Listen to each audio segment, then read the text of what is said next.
আলহামদুলিল্লাহি রাব্বিল আলামিন ওয়াসসালাতু ওয়াসসালামু আলা আশরাফিল আমবিয়া ওয়াল মুরসালিন ওয়া আলা আলিহি ওয়া আসহাবিহি আজমাইন। আউযু বিল্লাহি মিনাশ শাইতানির রাজীম। বিসমিল্লাহির রহমানির রহিম। ইন্নাল্লাহা ওয়া মালাইকাতাহু ইউসাল্লুনা আলান নবী ইয়া আইয়ুহাল্লাযীনা আমানু সাল্লু আলাইহি ওয়া সাল্লিমু তাসলিমা।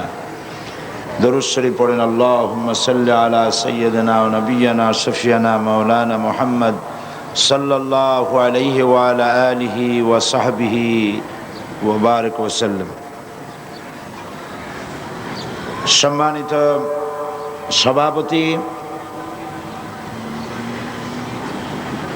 আজকের ইসলামী পাঠাগার খিলগাঁও কর্তৃক আয়োজিত 3 দিন ব্যাপী তাফসীরুল কোরআন মাহফিলের সমাপনী দিবসে মা বোনদের জন্য বিশেষভাবে আয়োজিত এই সকালবেলার অনুষ্ঠানে আগত সম্মানিত মা এবং বোনেরা, উপস্থিত সুধীমণ্ডলী, আসসালামু আলাইকুম ওয়া রাহমাতুল্লাহি ওয়া বারাকাতুহু। আমরা আল্লাহ পাকের দরবারে শুকরিয়া আদায় করছি যে মহান আল্লাহ তাবারক ওয়া তাআলা আমাদেরকে আজ পবিত্র জুমার দিনে মহিলা সমাবেশে তার দ্বীনের কথা, আল্লাহ পাকের দ্বীনের কথা, রাসূল করিম সাল্লাল্লাহু আলাইহি ওয়াসাল্লামের আদর্শের কথা জানার জন্যে আল্লাহ পাক যে আমাদেরকে এখানে উপস্থিত করলেন, এজন্য আমরা শুকরিয়া আদায় করছি। আমরা সকলে পড়ছি আলহামদুলিল্লাহ। প্রতি বছরের মতো এবারও ইসলামী পাঠাগার মহিলাদের জন্য প্রোগ্রামের আয়োজন করেছেন। সেজন্য ইসলামী পাঠাগারকে মোবারকবাদ জানাই। হাদিস শরীফে এসেছে, রাসূল করিম সাল্লাল্লাহু আলাইহি ওয়াসাল্লাম বলেছেন, মান লাম ইয়াশকুরিন নাস ফালাম ইয়াশকুরিল্লাহ। যে ব্যক্তি মানুষের কৃতজ্ঞতা স্বীকার করতে জানে না, সে আল্লাহ পাকের শুকরিয়া আদায় করতে জানবে না। তো যারা আজকের ইসলামী পাঠাগার এই বিশাল আয়োজন করেছে, মা বোনদের জন্য পর্দা সহকারে আরাম করে বসার এবং দ্বীনি কথা শোনার যে সুযোগ করে দিলেন, এজন্য তাদের শুকরিয়া আদায় করছি, তাদের জন্য দোয়া করছি। আল্লাহ পাক তাদেরকে কবুল করুন। এবং এই পাঠাগারের উদ্যোক্তা, প্রতিষ্ঠাতা, সভাপতি শহীদ আবুল কাসেমের কথা স্মরণ করছি এবং প্রাণ ভরে তার জন্য দোয়া করছি। আল্লাহ পাক শহীদ আবুল কাসেমকে জান্নাতুল ফিরদাউসের মেহমান বানায় নিন। আমি মা বোনদের বাছাইকৃত প্রশ্নগুলির জবাব সর্বপ্রথমে দিতে চেষ্টা করছি। প্রশ্নগুলির জবাব শেষ করে আপনাদের উদ্দেশ্যে বক্তব্য পেশ করব ইনশাআল্লাহ। এক বোন প্রশ্ন করেছেন, কিছুদিন আগে হাইকোর্টের 2 বিচারকের রায়ে বলেছেন সকল ফতুয়া অবৈধ। ফতুয়া কি এবং হাইকোর্টের রায়ের যৌক্তিকতা বিস্তারিত জানাবেন। এটি একটি সুন্দর প্রশ্ন তিনি করেছেন।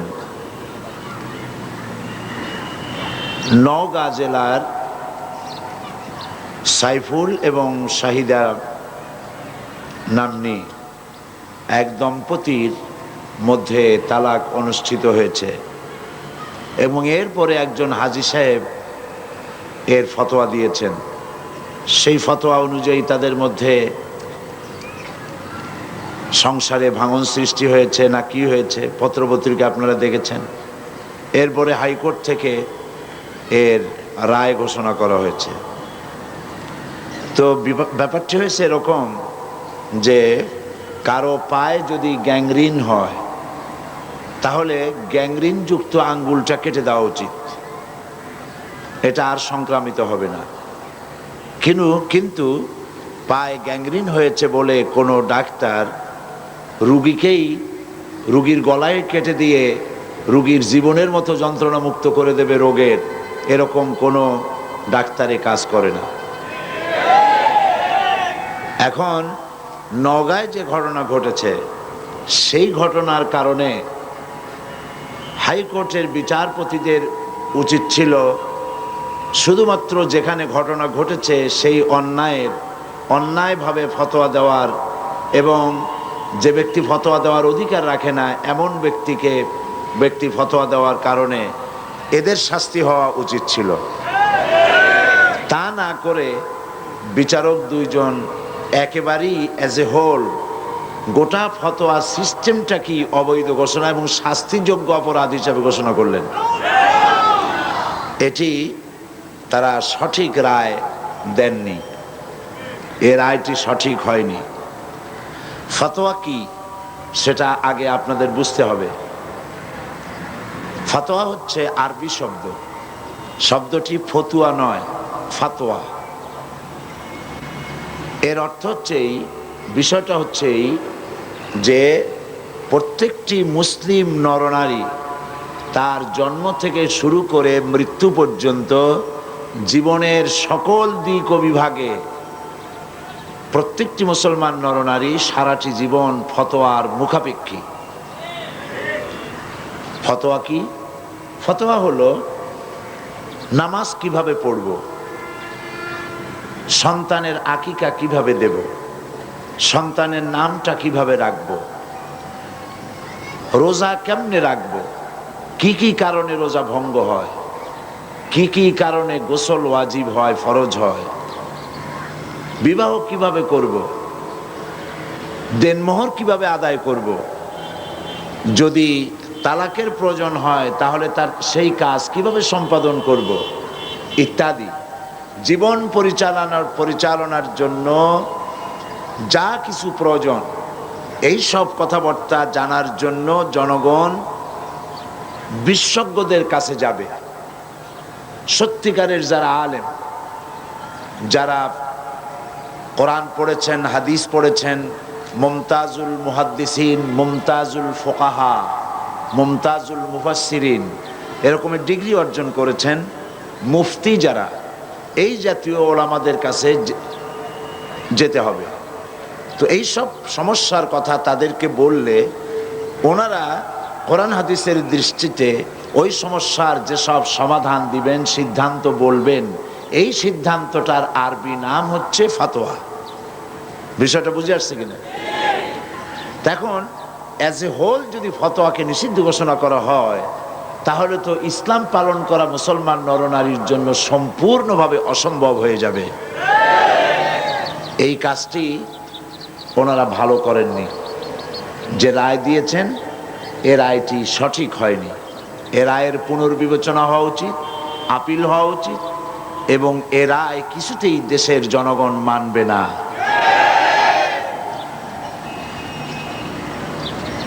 কোরআন শরীফে আল্লাহ পাক বলেছেন, ফাসআল আহলা যিকর ইন কুনতুম লা তা'লামুন, তোমরা যে বিষয় জানো না সে বিষয়ে যারা জানে তাদের কাছ থেকে জেনে নাও। তো যারা বিবাহের দেনমোহর সম্পর্কে জানে না, তালাক সম্পর্কে জানে না, যাকাত সম্পর্কে জানে না, হজ এবং নামাজ সম্পর্কে জানে না, দ্বীনি বিভিন্ন বিষয় যারা জানে না, তো জানার জন্য তারা আলেমদের কাছে যেতে পারবে না, এটা কেমন রায়? আর আলেমরা এই জানার, তারা যা জানতে চায় সেই জানাটার ব্যাপারে মতামত প্রকাশ করতে পারবে না, এটা তো কোনো মুসলমানি আইন হতে পারে না, এটা কোনো মুসলমান দেশে এমন রায় হতেই পারে না। সুতরাং এই রায়টি একটি অন্যায় রায় হয়েছে, সঠিক হয়নি। আর এক বোন বলেছেন, প্রশ্ন করেছেন, হিল্লা বিবাহ কি? আমাদের দেশে হিল্লা বিবাহের প্রথা চালু আছে, তা কি ইসলাম সমর্থন করে? রাগের মাথায় 3 তালাক দিয়ে দিলে পুনরায় বিবাহ করা যাবে কিনা জানতে চাই। এটাও সুন্দর প্রশ্ন। হিল্লা বিবাহ এটি ইসলামের দৃষ্টিতে আদৌ জায়েজ নাই, একেবারেই হারাম, একেবারেই হারাম।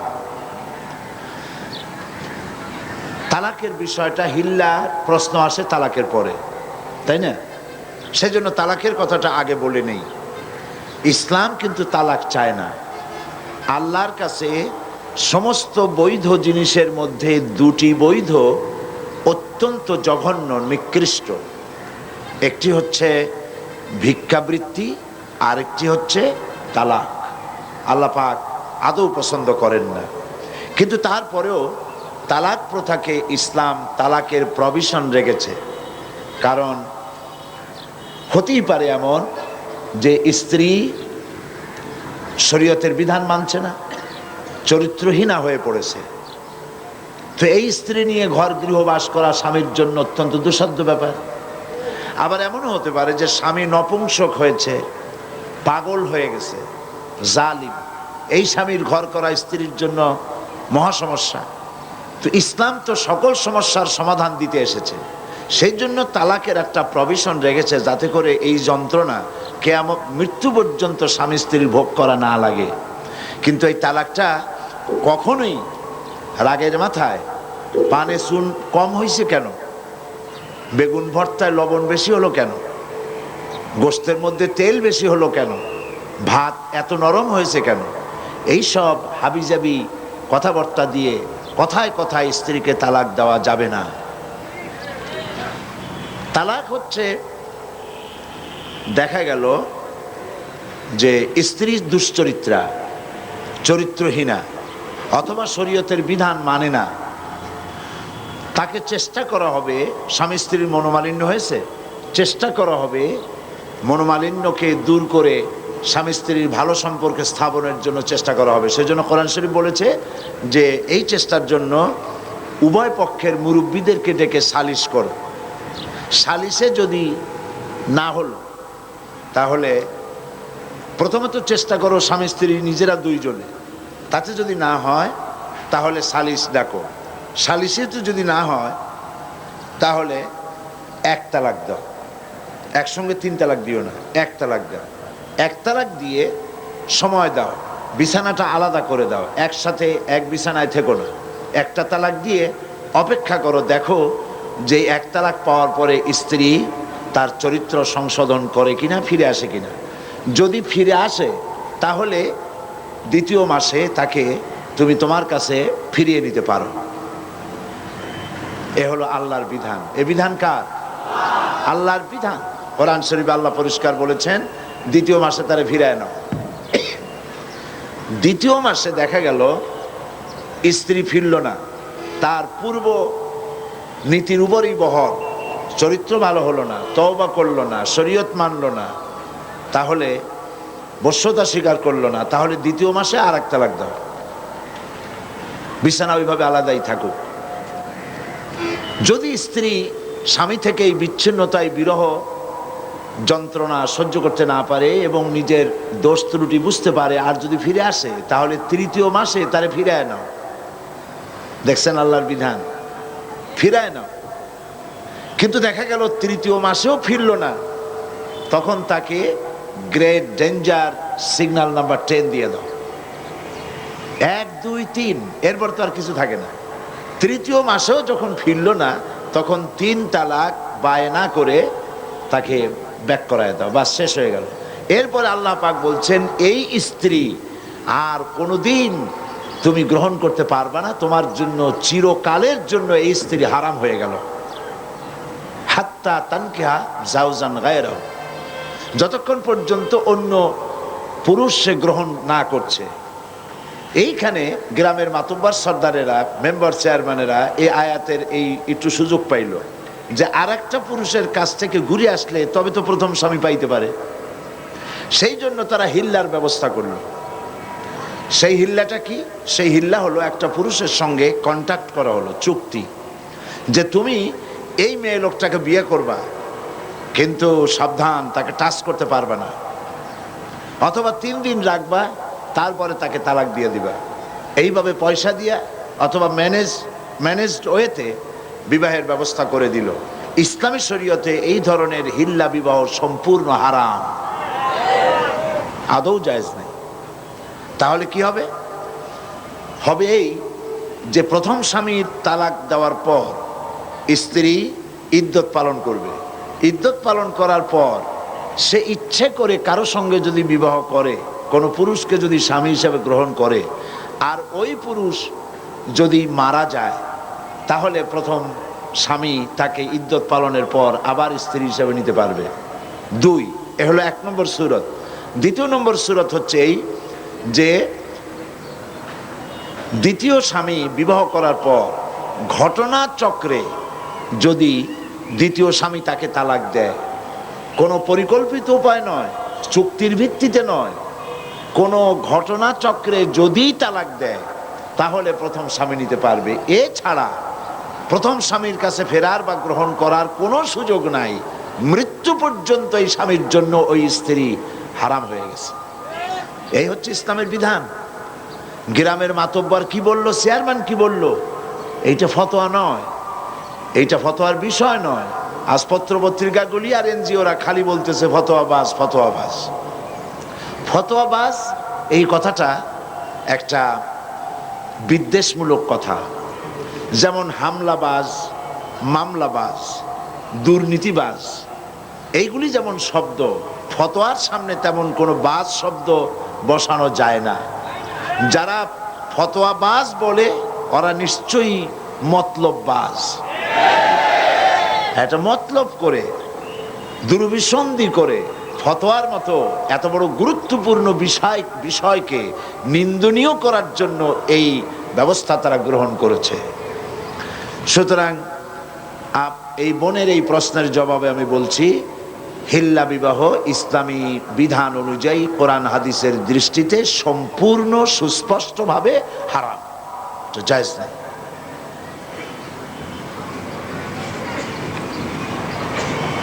আরেক বোন প্রশ্ন করেছেন, মহিলারা কি তাদের স্বামীদেরকে তালাক দিতে পারে? হ্যাঁ পারে, সমান অধিকার, তো সমান অধিকার। তবে তালাক কিন্তু কথায় কথায় ইচ্ছে মাফিক দেওয়া যাবে না। স্ত্রী তার স্বামীকে তালাক দিতে পারবে কয়েকটি ক্ষেত্রে।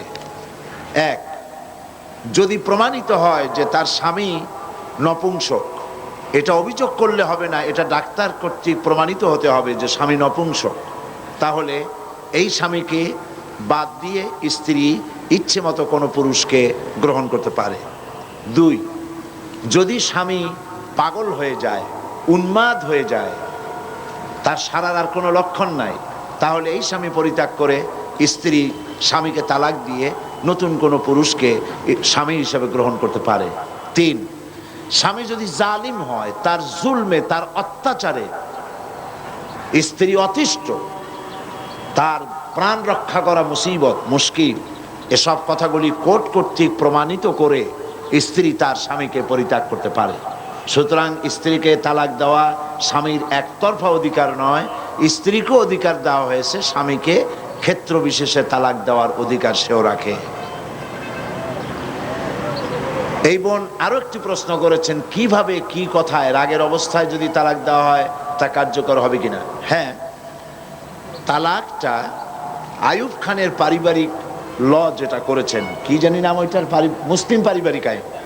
মুসলিম পারিবারিক আইনকে এই যে ইদানিং দুইজন বিচারপতি কোর্টে যে রায় দিয়েছেন, তার মধ্যে ওনারা এই কথাও বলেছেন যে মুসলিম পারিবারিক আইন, এই আইনটাকে মসজিদের খতিবরা, মাদ্রাসার শিক্ষকরা তারা মুসল্লিদেরকে এবং ছাত্রদেরকে বুঝিয়ে দিবেন। মসজিদের খতিব, মাদ্রাসার শিক্ষক, হাইকোর্টের এই দুজন বিচারপতির এই হুকুম মানতে বাধ্য নয়। কারণ পাকিস্তানের সব খারাপ, ঠিক কিনা? পাকিস্তানের সবই তো খারাপ, তাহলে আইয়ুব খানের তৈরি করা মুসলিম পারিবারিক আইন এত ভালো লাগলো কেন? এইটা ভালো লাগার কারণ হচ্ছে যেহেতু মুসলিম পারিবারিক আইন আইয়ুব খান যেটা তৈরি করেছিলেন সেটা ইসলাম বিরোধী, সেই জন্য ভালো লাগছে। এবং এইটার বিরোধিতা করেছিল তৎকালীন সমস্ত আলেম ওলামা, পীর বুজুর্গ এক হয়ে এটার বিরোধিতা করেছেন। এবং আইয়ুব খানের পতনের যত কারণ ছিল তার মধ্যে এটাই ছিল একটা অন্যতম বড় কারণ, মুসলিম পারিবারিক আইন। এই আইনের মধ্যে বলা হয়েছে একসঙ্গে 3 তালাক দিলে এক তালাক হবে বলা হয়েছে। এটা সম্পূর্ণ অন্যায়, অবৈধ। দুনিয়ার কোনো আলেমে কথা বলবে না। যারা সত্যিকারে আলেম, সরকারের পা চাটা গোলাম বা দালাল নয়, সে ধরনের সমস্ত আলেম ওলামা মুফতি সকলে একথা বলবেন, একসঙ্গে 3 তালাক দিলে 3 তালাক হয়েই যাবে, তবে তালাকটা হবে তার জন্য কবিরা গুনাহ। যে তালাক দিল তার জন্য কবিরা গুনাহ হবে, মাকরুহ তাহরিমি হবে। এইভাবে 3 তালাক একসঙ্গে দেওয়া জায়েজ নাই, কিন্তু তালাক দিলে পরে তালাক হয়ে যাবে। 3 তালাক দিলে 3 তালাকই হয়ে যাবে। তার রাগ বসতি দিক আর হাসি খুশিতে দিক, যে কোনো অবস্থায় দিক, যদি সে পাগল না হয়, উন্মাদ না হয়, তাহলে একসঙ্গে 3 তালাক দিলে 3 তালাক হয়েই যাবে।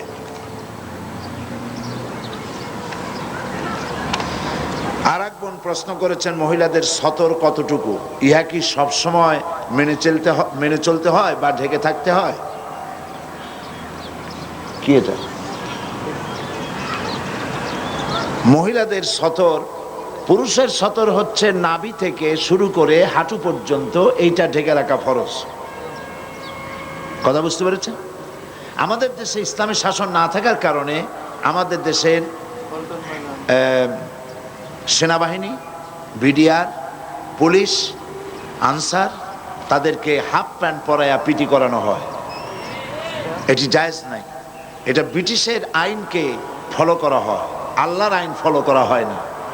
আল্লাহর বিধান হচ্ছে পুরুষের সতর হচ্ছে নাভি থেকে হাঁটু পর্যন্ত ঢেকে রাখতে হবে। হাঁটুর উপরে প্যান্ট পরে বালেগ পুরুষের জন্য এটা জায়েজ নাই, সম্পূর্ণ হারাম। আর নারীর সতর হচ্ছে পায়ের পাতা থেকে শুরু করে মাথার চুলের গোড়া পর্যন্ত, মাথার চুল পর্যন্ত সবটা সতর। পুরুষের নাভি থেকে হাঁটু আর নারীর সবটা সতর। নারীর মাথার চুল পরপুরুষকে দেখাবার বিষয় নয়। কোরআন শরীফে আল্লাহ পাক বলেছেন, নারী, বয়সপ্রাপ্তা নারী এমন একটা চাদর পরবে, যে চাদরটা পরলে পরে তার মাথা, তার গলা, তার বুকটা সম্পূর্ণভাবে ঢেকে যায়। এ ধরনের একটি চাদর পরা আল্লাহ পাক ফরজ করে দিয়েছেন।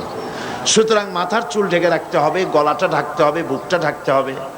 শুধুমাত্র খোলা থাকবে তার হাতের কবজি পর্যন্ত, আঙ্গুলের মাথা থেকে শুরু করে কবজি পর্যন্ত, কবজি থেকে নিয়ে আঙ্গুলের মাথা পর্যন্ত 2 হাতে। আর পায়ের গিরা থেকে নিয়ে পায়ের পাতা এটুকুন খোলা থাকতে পারে, বাকি সবটাই হচ্ছে পরপুরুষের কাছে প্রদর্শন করা সম্পূর্ণ নাজায়েজ, এগুলি প্রকাশ করা যাবে না। দ্বিতীয় প্রশ্ন করেছেন তিনি, মুখমণ্ডল ঢাকা কি পর্দার অন্তর্ভুক্ত? দেবর, ভাসুর এবং চাচাতো, মামাতো, খালাতো ভাইদের সাথে পর্দা করার ধরন কিরূপ হবে, দয়া করে বলুন। মুখমণ্ডল ঢাকার ব্যাপারে আপনাদের সকলের জানা দরকার। মুখমণ্ডল অনেকে ঢাকেন না পরপুরুষের সামনে, আমি এর যুক্তি খুঁজে পাই না। যারা যে সমস্ত মহিলারা মুখ ঢাকতে চান না বা মুখমণ্ডল ঢাকেন না, তাদের দলিল কি? কোরআন শরীফে, হাদিস শরীফের, কোরআনের একটি আয়াত বা একটি শব্দ, হাদিসের একটি বাক্য এমন কি পাওয়া যাবে যার দ্বারা প্রমাণিত হয় যে মেয়ে লোকরা তারা তাদের মুখ খোলা রাখতে পারবে পরপুরুষের সামনে? আমি তো পাইনি। আমি যদ্দূর পড়াশোনা করেছি, আমি একজন ছোট মানুষ, ছোট ব্যক্তি, আমার পক্ষে যদ্দূর সম্ভব লেখাপড়া করা, আমার কাছে যথেষ্ট কিতাবপত্র কালেকশন আছে আলহামদুলিল্লাহ। তো আমি যদ্দূর পড়াশোনা করেছি, আমি এরকম একটি হাদিস, এরকম কোরআনের একটি আয়াত কোথাও পাই নাই যার দ্বারা নারী তার চেহারাকে পরপুরুষের সামনে খুলে রাখতে পারে, এমন কোনো আয়াত বা হাদিস আমার সামনে পড়ে নাই। যদি কেউ পেয়ে থাকেন তাহলে আমাকে জানালে আমি খুশি হব, আমি শিখতে পারবো। আমি পাইনি। মুখমণ্ডল খোলা রাখবেন কেন? আমার প্রশ্ন, মানুষের শরীরের কোন অংশ, পুরুষ হোক আর নারী হোক, তার শরীরের কোন অংশ সব থেকে বেশি আকর্ষণীয়? বলেন বলেন। মুখ, তার চেহারা। একটা পুরুষ আর একটা নারী দেখে পাগল হয়ে যায়, তারপরে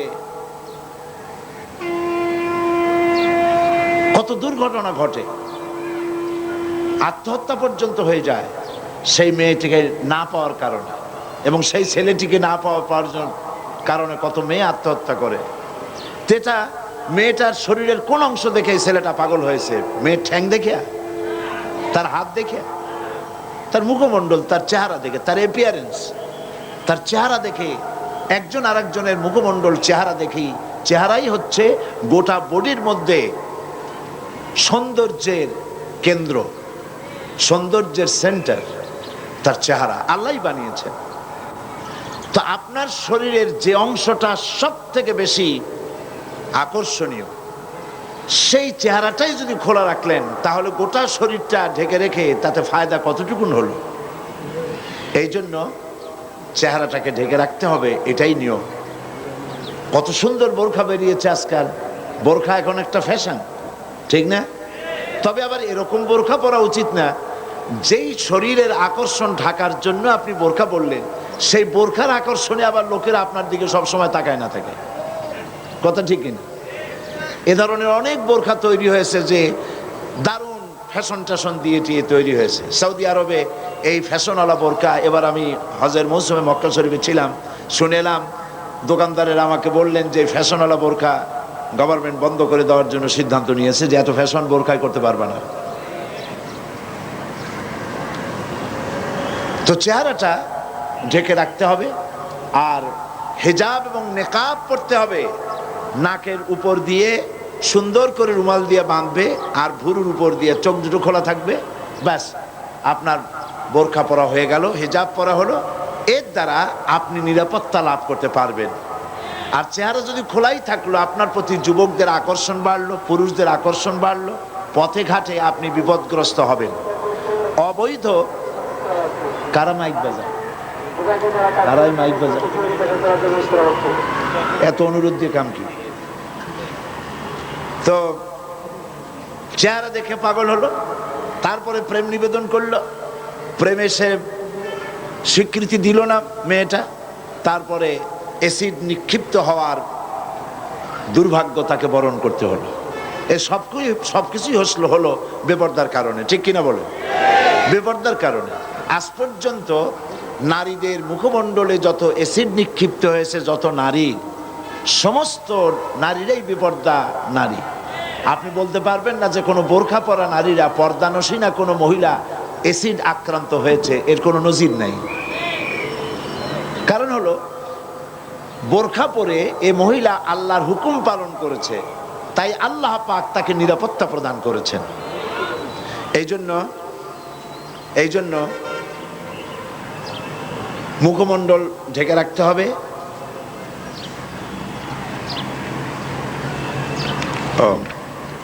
মা বোনদের মধ্য থেকে একটা স্লিপ এসেছে আমার কাছে, সেখানে লেখা হয়েছে যে কেউ কোনো মা বোন পরস্পরে সাইড টক করতেছেন, কথাবার্তা বলতেছেন। এটা স্বাভাবিক, অনেক দিন পর অনেক সাথে দেখা হয়, বুবু তোমার মেয়ে কোথায় বিয়ে দিছো, তুমি খাইছো কি, ইত্যাদি কথাবার্তা হতেই পারে। তো সেজন্য আমি অনুরোধ করব, এখন যদি আপনারা কথা বলেন তাহলে আমাকে নাই ভালো ছিল, আপনারা গল্প করতেন। আমাকে যখন এনেছেন তখন আমার কথা মেহেরবানি করে শুনুন, আমি বক্তব্য শেষ করি, তারপর আপনারা আরো 1 ঘন্টা এখানে বসে থাকেন পর্দার মধ্যে, আর নিজেরা খোঁজ গল্প করুন, কোনো অসুবিধা নেই।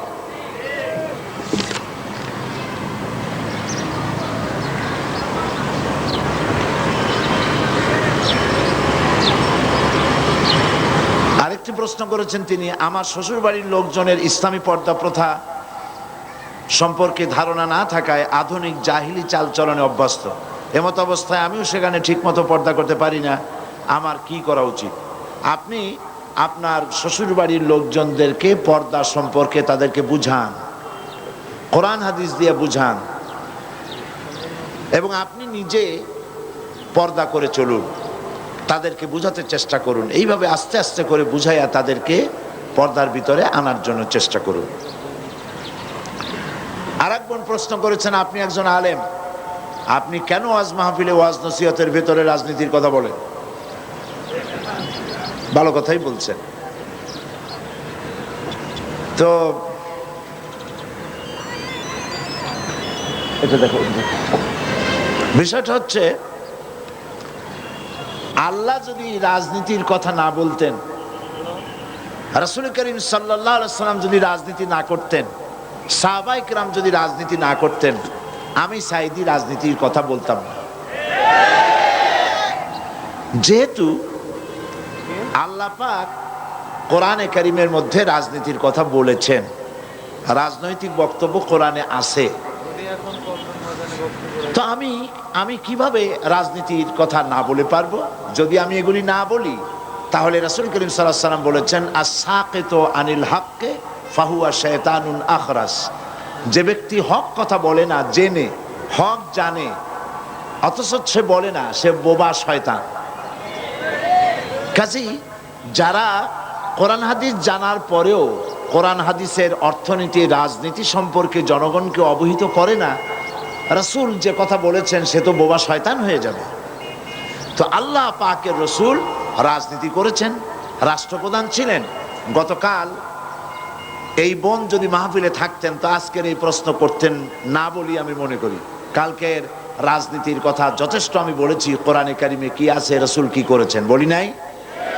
সুতরাং আমার বোনকে আমি অনুরোধ করব, মেহেরবানি করে আপনি কোরআন হাদিস ভালো করে পড়ুন, তাহলে বুঝতে পারবেন রাজনীতি করা মুসলমানদের জন্য নফল নয়, সুন্নত নয়, ফরজ।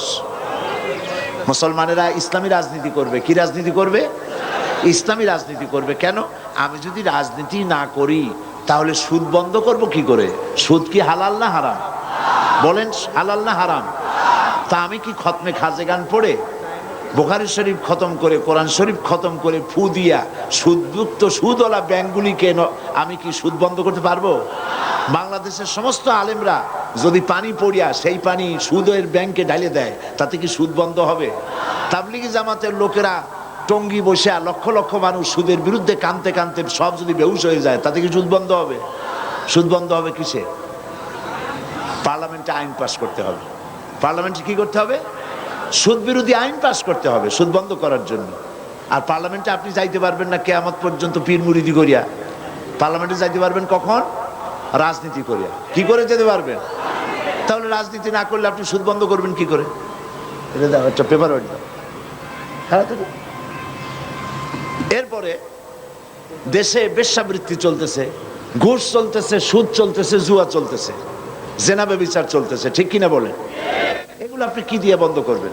এদেশে তো হাজার হাজার বছর ধরে ওয়াজ হচ্ছে, শত শত বছর ওয়াজ হইতেছে, পীর মুরিদি হইতেছে, বলেন কথা ঠিক কিনা? তো এত ওয়াজ, এত পীর মুরিদি, এত তাবলিগ, এত জিকের, এত কিছু, সুদ বন্ধ হয়েছে?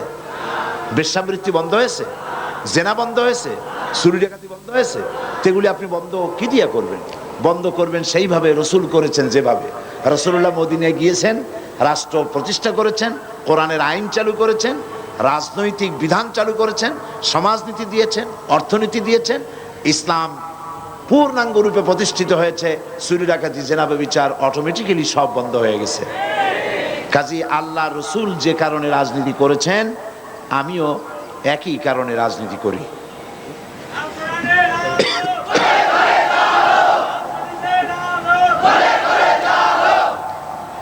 আর এক বোন প্রশ্ন করেছেন, পায়ে মেহেদি দেওয়া কি জায়েজ আছে? রাসূলুল্লাহ সাল্লাল্লাহু আলাইহি ওয়াসাল্লাম কি সত্যিই দাড়িতে মেহেদি দিয়েছিলেন? এ সম্পর্কে বিস্তারিত আলোচনা করলে কৃতজ্ঞ হবে। এত বিস্তারিত বলার দরকার নেই, শুধু এতটুকুন জেনে রাখুন যে রাসূল করিম সাল্লাল্লাহু আলাইহি ওয়াসাল্লাম মেহেদি লাগান নাই, কারণ তার মেহেদি লাগাবার কোনো দরকার হয়নি। মেহেদি লাগায় তো দাড়িটা লাল বানাবার জন্য, তাই তো, রঙিন করার জন্য।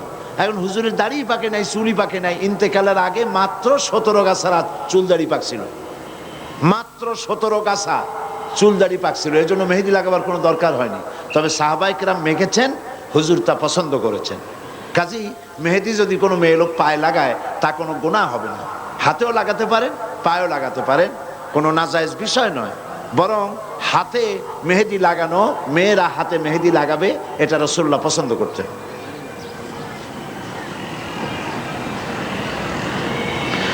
আর এক বোন বলেছেন, আমি আমার স্বামীর সাথে না বুঝে খারাপ ব্যবহার করেছি, এর কি সমাধান হতে পারে? খারাপ ব্যবহার যদি আপনি করেছেন, এখন যখন বুঝছেন, তো স্বামী তো দূরের কোনো বিষয় নয়, আপনার একেবারে হাতের মুঠোয়, আপনি তার কাছ থেকে ক্ষমা চেয়ে নিন, ব্যাস ঝামেলা চুকে যাবে। রমজান মাসে মহিলাদের যে রোজা ভাঙা লাগে, সেই রোজা ভেঙে ভেঙে থাকলে কি হবে? হ্যাঁ হবে। আপনি এক সময়ও রাখতে পারেন, আবার ভেঙে ভেঙেও রাখতে পারেন, অসুবিধা নেই। তবে এক সময় রাখাই ভালো, এক সময় চলে গেল, তা না হলে পরে ভেঙে ভেঙে রাখতে গেলে আবার আপনারই অসুবিধা হবে, অসুবিধা নানান রকম হয়ে যায়, শয়তানের ওয়াসওয়াসা হয়, আগামী মাসে রাখো, পরের মাসে রাখো, এইসব ঝামেলা হয়। একসাথে রাখলেই বরং ভালো।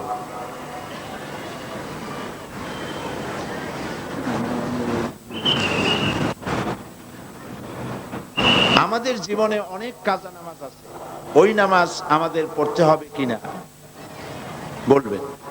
ফরজ নামাজ যা কাজা করেছেন তা সব আদায় করতে হবে, আদায় করা উচিত, করতে হবে।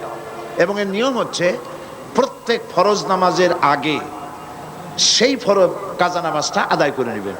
যেমন ফজরের আগে, ফজরের ফরজ পড়ার আগে কাজাটা আদায় করে নিলেন, জোহরের আগে জোহরের উমরি কাজাটা আদায় করে নিলেন, আসরের আগে আসরের উমরি কাজাটা আদায় করে নিলেন। এইভাবে করে করে প্রত্যেক নামাজের আগে আপনি যে কাজা নামাজটা পড়ে, যে নামাজগুলি কাজা আছে আপনি আদায় করে নেবেন। আমার জানা মতে পাত্র নির্বাচনের ক্ষেত্রে ইসলাম নারীদেরকে স্বাধীনতা দিয়েছে। কোনো মেয়ে কোরআন হাদিসের দৃষ্টিতে আদর্শ পাত্রের সাথে বিবাহ বসতে ইচ্ছুক, সংশ্লিষ্ট মেয়ের পিতামাতা এতে সম্মত নয়। তাদের মতে দিনদারির সাথে অবশ্যই পার্থিব ধনাঢ্যতা থাকলেই কেবলমাত্র দিনদার পাত্র নির্বাচন করা যাবে, নতুবা নয়। এই কথা ঠিক না। পাত্র নির্বাচন করার ব্যাপারে দিনদারিকে প্রাধান্য দিতে হবে। এরকম দেখা গেছে যে দিনদার পাত্রের কাছে দিয়েছে, মাল ছিল না, কিন্তু পাত্র দিনদার, বিবাহের পরে দেখা গেছে যে পাত্র মালদার হয়ে গেছে। এটা আল্লাহর ইচ্ছা, কে মালদার হবে কে গরিব হবে এটা আল্লাহ পাক ভালো জানেন। সুতরাং কারো মেয়ে যদি দিনদার পাত্র পছন্দ করে তাহলে সেই দিনদার পাত্রের সাথেই তার বিবাহ দেওয়া উচিত, গরিব বলে অ্যাভয়েড করা ঠিক না। বুঝে শুনে চিন্তা ভাবনা করি কাজ করা উচিত। ছবি তোলা জায়েজ নেই, তবে প্রয়োজন বোধে ছবি তোলা যাবে। আমার কাছে একজন প্রশ্ন তুলেছে, ছবি তোলা যদি জায়েজই না হয় তবে সাইদি সাহেব কিভাবে ছবি তুলতে দিচ্ছেন? সাংবাদিকেরা যা সংবাদপত্রে আসছে এবং ক্যাসেটের কভারে দেখা যাচ্ছে, দয়া করে বিষয়টি শরীয়তের আলোকে জানতে চাই। ছবি তোলার ব্যাপারে ইসলামের বিধান হচ্ছে অহেতুক ছবি তোলা যাবে না। আজ-জারুরাতু তাবিহুল মাহজুরাত। অনেক সময় অবৈধ জিনিসকেও অত্যন্ত জরুরি কারণে বৈধ হয়ে যায়। ছবি তোলা জায়েজ নাই বিনা কারণে, কিন্তু যদি পাসপোর্ট করতে হয় তো ছবি আপনাকে করতেই হবে। আপনি কলেজে ভর্তি হবেন, ব্যাংকে টাকা রাখবেন, ছবি আপনাকে করতে হয়। হজে যাবেন, সেজন্য আপনাকে ছবি করতে হয়। এমনিভাবে যে সমস্ত জরুরি কাজ আছে সেসব জরুরি কাজে ছবি তোলা জায়েজ আছে, কিন্তু শৌখিনতার কারণে ছবি বানাইয়া অ্যালবামে বাঁধাই করা অথবা ফ্রেমে আটকিয়ে ঝুলিয়ে রাখা, এভাবে এই কারণে ছবি তোলা জায়েজ নাই। আমার ছবি তোলার ব্যাপারে যে প্রশ্ন তুলেছেন, আমার ছবি যারা তুলছে আমার সামনে তারা শৌখিন কোনো ফটোগ্রাফার নয়, এরা সাংবাদিক।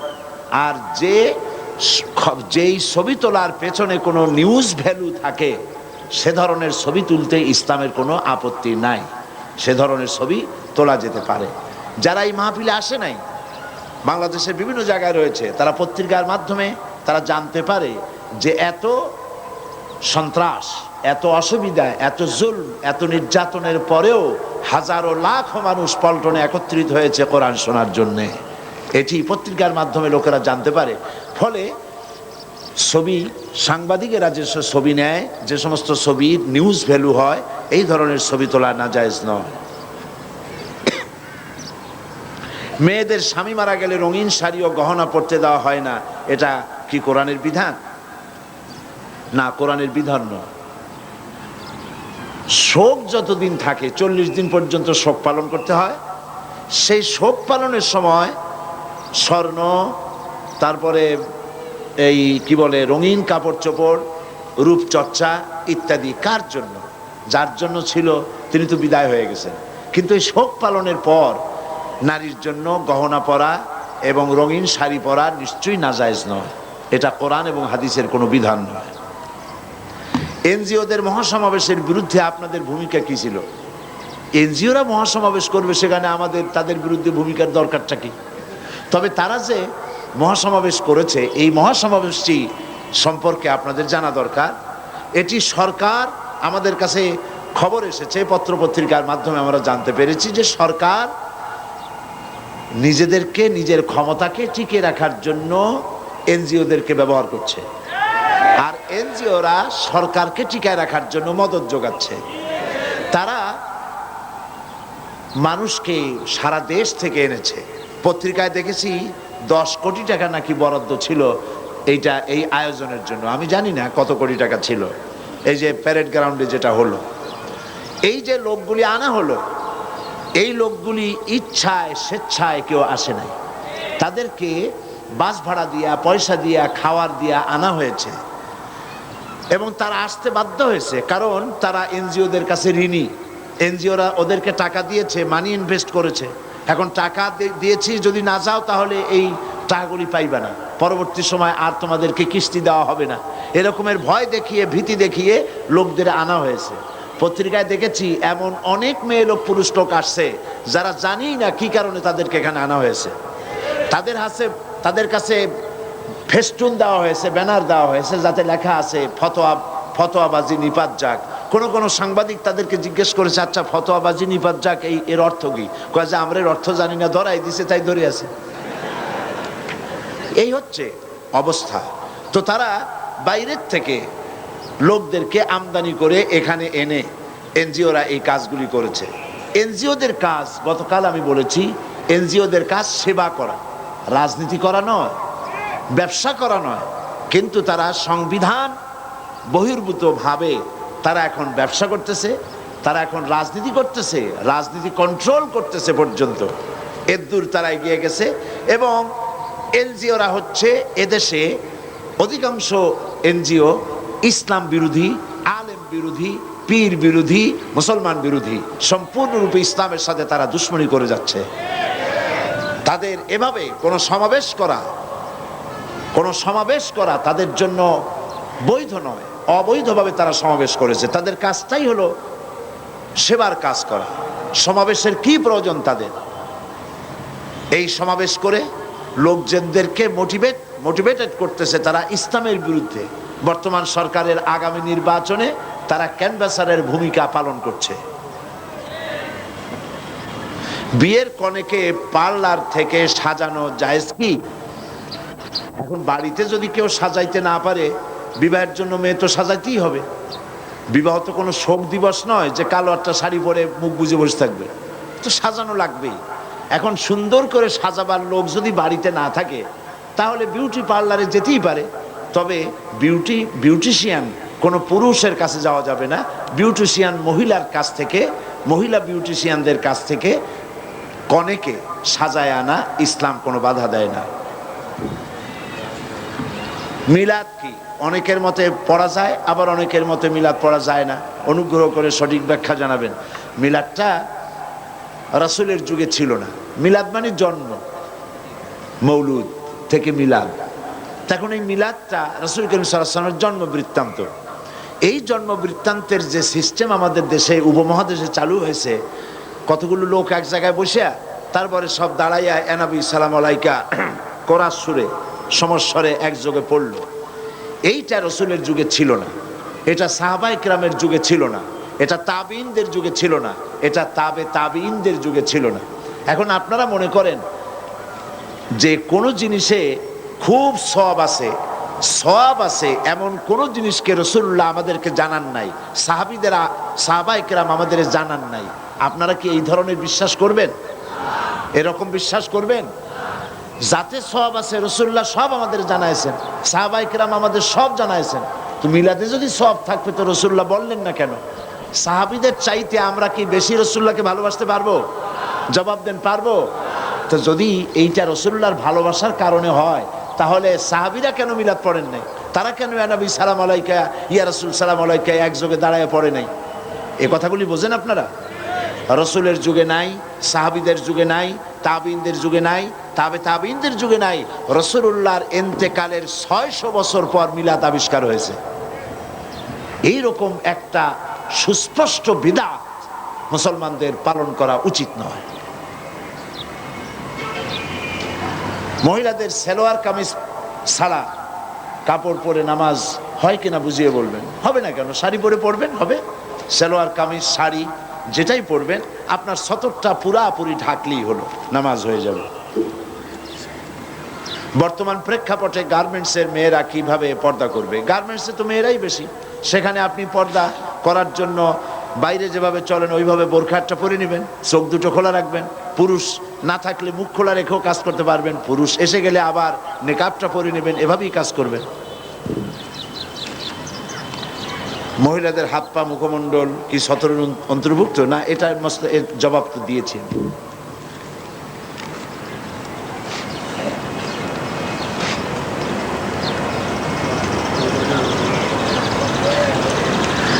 এক বোন বলেছেন, এখানে শত শত বোরখা পরা মহিলারা এসেছেন, এদের সবার প্রতি আমার সম্মান, কিন্তু আমরা দেখেছি ঘরের পর্দা অনেকেই করেন না। চাচাতো ভাই, খালাতো ভাই, দুলাভাই, ননদ, স্বামী, স্বামীর পাশের বাড়ির ভাই, এর সাথে অবাধে মেলামেশা, হাসি তামসা করে। দয়া করে উপর একটু বক্তব্য করুন। তো এটা তো আসলেই খুব দুঃখজনক। বাইরে এসে বোরখা পরলেন আর ভিতরে খালাতো ভাই, মামাতো ভাই, দুলাভাই, ননদ, আরও জানি কি আছে, এদের সঙ্গে এই হাসি তামাশা খোলাভাবে চলাফেরা করা, এই পর্দার কোনো মানে হবে না, এর মানে হবে না। পরপুরুষ থেকে আপনাকে আপনার স্বাতন্ত্র বজায় রাখতেই হবে। পরপুরুষ কারা? পরপুরুষ হচ্ছে স্বামীর মৃত্যুর পরে যে সমস্ত পুরুষের সাথে বিবাহ জায়েজ আছে, সব পরপুরুষ। এদের সঙ্গে আপনাকে শালীন এবং মার্জিতভাবে চলাফেরা করতে হবে। কাদিয়ানীদের ছেলে মেয়েদের কোরআন শিক্ষা দেওয়া ঠিক কিনা? আমাদেরকে যদি কোরআন শিক্ষা দিতে বলে তাহলে আমরা কি যাব তাদের বাসায়? কিছু খাওয়া ঠিক হবে কিনা? এখন কোরআন যদি কেউ শিখতে চায় তো শেখানো যাবে, নিঃসন্দেহে শেখানো যাবে। তবে কাদিয়ানীরা ইসলামের দৃষ্টিতে কাফের, নিঃসন্দেহে কাফের। তাদের তৈরি করা কোনো খাবার মুসলমানদের খাওয়া উচিত নয়।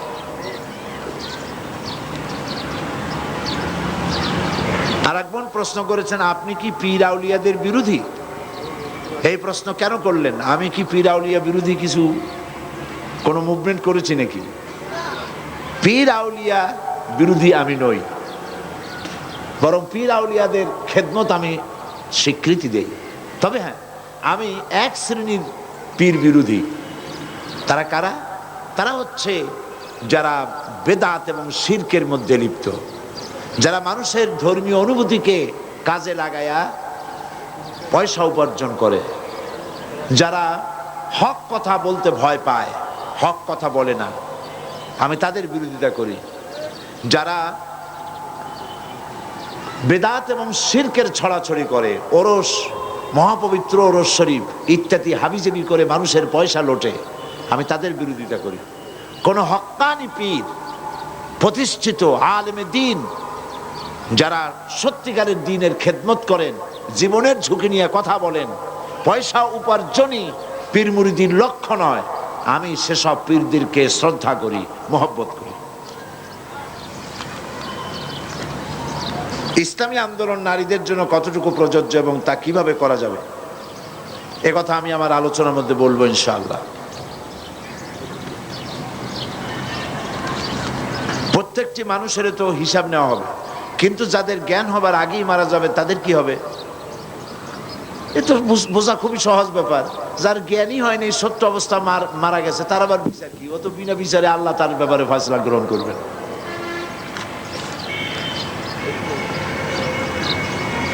বিগত দিনে না বোঝার কারণে, সাংসারিক ঝামেলার কারণে অনেক নামাজ কাজা হয়েছে, সেগুলি কিভাবে কখন আদায় করবে এই প্রশ্নের জবাব দিয়েছি।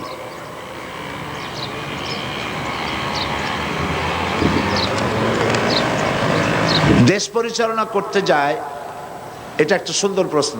এক বোন বলেছেন, অনেকে বলে ইসলামপন্থীরা যদি দেশ পরিচালনা করতে যায় তাহলে হিন্দু, মুসলমান, বৌদ্ধ, খ্রিস্টান নির্বিশেষে সকল নারীকেই বোরকা পরতে বাধ্য করবে। এ কথা কি সত্যি? বিভিন্ন মুসলিম দেশে কি অন্য ধর্মাবলম্বীদের মেয়েদেরকেও পর্দা করতে হয়? ইসলামী শাসন যদি দেশে প্রতিষ্ঠিত হয়, মুসলিম মহিলারা পর্দা তো করবেই। অমুসলিম মহিলাদের বোরখা পরার প্রয়োজন হবে না, তবে শালীনভাবে চলতে হবে। শালীন এবং মার্জিতভাবে তাদেরকে চলার জন্য বলা হবে।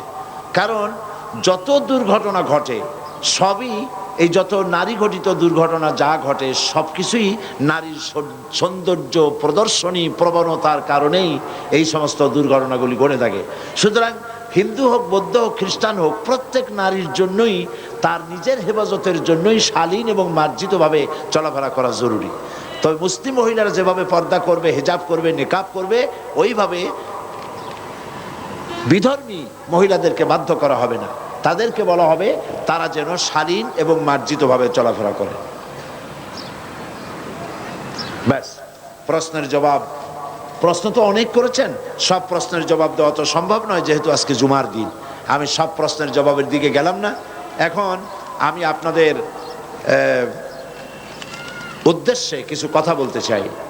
আর প্রশ্ন যা আপনারা করেছেন, প্রতি বছর অনেক প্রশ্ন করা হয়, সেই সব প্রশ্ন আবার এক জায়গায় করে আমি যত জবাব দেই, সেই জবাবগুলি আবার বইয়ের আকারে প্রকাশ হয়।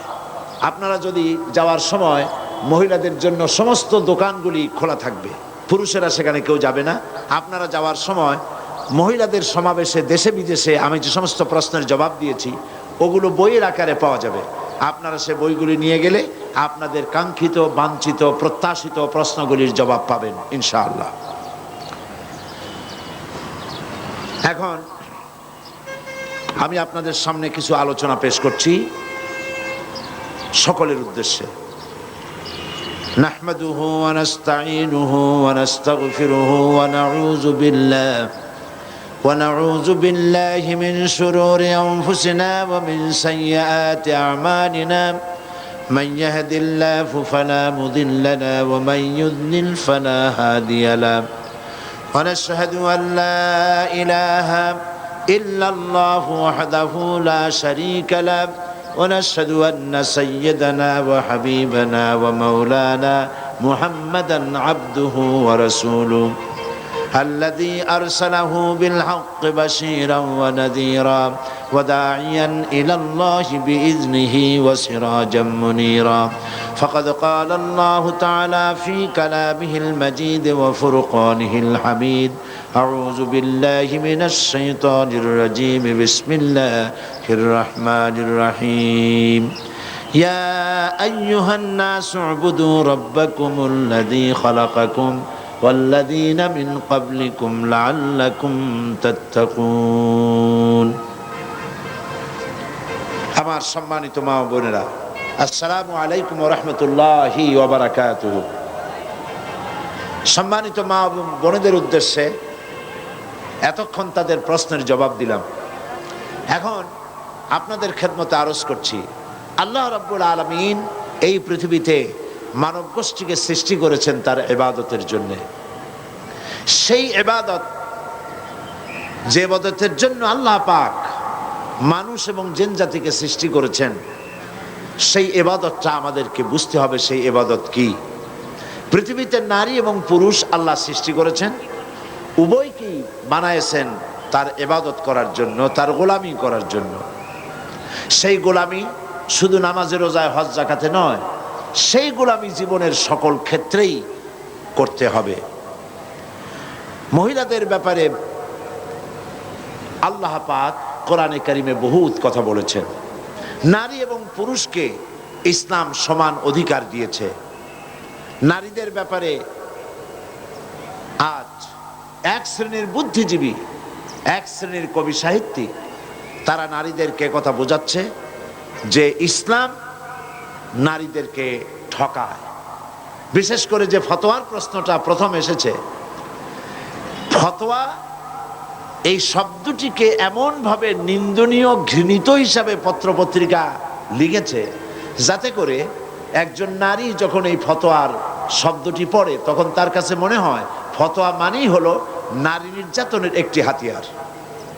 ঠিক কিনা? এটি হলো একটি দুরভিসন্ধির ফসল, ষড়যন্ত্রের ফসল। নারী এবং পুরুষ উভয়ের সমান অধিকার দিয়েছে ইসলাম। এর থেকে বড় অধিকার আর কেউ দেয়নি। বুদ্ধিজীবীরা চায় তথাকথিত কবি সাহিত্যিকরা চায়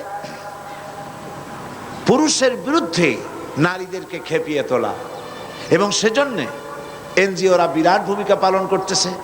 তারা নারীদের মুখ থেকে স্লোগান তুলাইছে এই কথা বলে,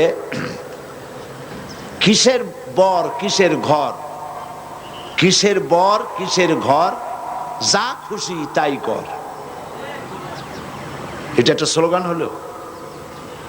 এরপরে স্লোগান তুলেছে আমার দেহ আমার সিদ্ধান্ত, দেহ আমার সিদ্ধান্ত আমার। এই স্লোগানগুলি এনজিওদের শিখিয়ে দেওয়া। দেহ আমার সিদ্ধান্ত আমার, এই কথা আপনি বলতে পারেন না, কারণ দেহ আপনার আপনি দাবি করতে আংশিক হলেও পারেন, কিন্তু এই দেহটা সৃষ্টি করেছেন কে? নাম বলুন, কে করেছেন? এ দেহ তার স্রষ্টা হচ্ছেন আল্লাহ পাক। সুতরাং এই দেহের ব্যাপারে সিদ্ধান্ত নেওয়ার মালিক আপনি নন। এ দেহের ব্যাপারে আপনি কিভাবে চলবেন, দেহের কেমন যত্ন করবেন, কেমন পোশাক পরবেন, সেই সিদ্ধান্ত আপনার হতে পারে না। এই সিদ্ধান্ত নেবেন তিনি, যিনি আপনার এই দেহ সৌষ্ঠব, অঙ্গ সৌষ্ঠব, সৌন্দর্য যিনি দান করেছেন, সিদ্ধান্ত তারটাই গ্রহণ করতে হবে। এখন প্রশ্ন হয়েছে, আপনি সিদ্ধান্ত নেবেন কি এনজিওদের না আল্লাহ? কার সিদ্ধান্ত নেবেন? তো আল্লাহ পাক সিদ্ধান্ত দিয়েছেন নারীদের ব্যাপারে, সিদ্ধান্ত দিয়েছেন তার চলার, তার বলার, তার কাপড় চোপড়ের, তার ওঠা বসার সিদ্ধান্ত, কি ধরনের পোশাক সে পরবে। কোরআন শরীফ তা পরিষ্কার করে বলে দিয়েছে, হাদিস শরীফ তা পরিষ্কার করে বলে দিয়েছে। সুতরাং নারী, অনেকে মনে করেন যে নারী হয়ে জন্মগ্রহণ করে আমার জীবনটাই বৃথা হয়ে গেছে। আসলে আপনার জীবন বৃথা হয়নি, বরং নারী হয়ে জন্মগ্রহণ করে আপনার জীবন তো ধন্যই হয়েছে। আপনাকে ভেবে দেখতে হবে, এই পৃথিবীতে যারা আল্লাহ দাবি করেছে, ইলাহ দাবি করেছে, রব দাবি করেছে, তারা কেউ তো নারী ছিলেন না, সবগুলি পুরুষ। ফেরাউন, নমরুদ, আবু জাহাল, আবু লাহাব, সাদ্দাদ, হামান, এরা কেউ কিন্তু নারী নয়, সবগুলি কি পুরুষ। এবং ইসলাম সর্বপ্রথম যিনি গ্রহণ করার সৌভাগ্য অর্জন করলেন, তিনিও কিন্তু কোনো পুরুষ নন। তিনি কে? একজন মহিলা, যার নাম হযরত খাদিজাতুল কুবরা রাদিয়াল্লাহু তাআলা আনহা। ইসলামের জন্য যখন রক্তের প্রয়োজন হলো, তখন কোন পুরুষ সেই সৌভাগ্য অর্জন করতে পারেনি। সর্বপ্রথম ইসলামের জন্য যিনি বুকের তাজা রক্ত ঢেলে দিয়েছিলেন, তিনি আপনাদের মতোই একজন নারী, যার নাম হযরতে সুমাইয়া রাদিয়াল্লাহু তাআলা আনহা। কাজে আপনি হীনমন্যতায় কেন ভুগবেন? ইনফ্রারিটি কমপ্লেক্সে কেন ভুগবেন? আপনি তো আল্লাহর সৃষ্টির মধ্যে শ্রেষ্ঠ সৃষ্টি, সুবহানাল্লাহ বিহামদিহি, সৃষ্টির সেরা মানুষ, আপনি তাদেরই একটা অংশ। মেয়েদের মর্যাদা এবং সম্মান ইসলাম সব থেকে বেশি দিয়েছে। তাদের মর্যাদায় কোথাও ঘাটতি করা হয়নি। রাসূল করিম সাল্লাল্লাহু আলাইহি ওয়াসাল্লাম ইন্তেকাল করার পর তার দেহ মোবারক, সেটাও স্থাপিত হয়েছে, রাখা হয়েছে একজন নারীর ঘরে। সে নারী হচ্ছেন আমাদের মা হযরতে আয়েশা সিদ্দিকা রাদিয়াল্লাহু তাআলা আনহা। তার ঘরেই তাকে সমাহিত করা হয়েছে, মাদফুন করা হয়েছে। কোন পুরুষের পায়ের তলে আল্লাহর জান্নাত, একথা তো রাসূলুল্লাহ বলেন নাই। বলেছেন? একথা বলেন নাই। আপনি নারী হয়ে জন্মগ্রহণ করে আপনার জীবন তো সফল। রাসূল করিম সাল্লাল্লাহু আলাইহি সাল্লাম বলেছেন, সন্তানের বেহেশত হচ্ছে তার মায়ের পায়ের তলে। তা আপনার মর্যাদা কোথায় নিয়ে যাওয়া হয়েছে আপনি কি ভেবে দেখেছেন? আপনাকে এনজিওরা, তথাকথিত কবি সাহিত্যিক, বুদ্ধিজীবীরা আপনাকে বেপর্দা করে ভোগের সামগ্রী বানাতে চায়, আর ইসলাম আপনাকে পর্দা করে সম্রাজ্ঞীর আসনে মর্যাদা দিতে চায়। এখন আপনি কোনটা নেবেন, এটা আপনার বিবেকের প্রশ্ন, আপনি ভেবে দেখুন। ইসলাম এই যত নাটক হচ্ছে, সিনেমা হচ্ছে, কবিতা সাহিত্য রচনা হচ্ছে, সবগুলিতেই দেখানো হচ্ছে যে ইসলাম শোষণ করতেছে নারীকে, আলেম ওলামারা শোষণ করতেছে নারীকে। ইসলাম নারীকে অগ্রগতি প্রগতির পথে বাধা দেয়, তারা কাজ করতে দেয় না, লেখাপড়া শিক্ষা করতে দেয় না। এ কথা কি সত্য? জবাব দেন, এ কি সত্য? রাসূলুল্লাহর জীবন দেখুন।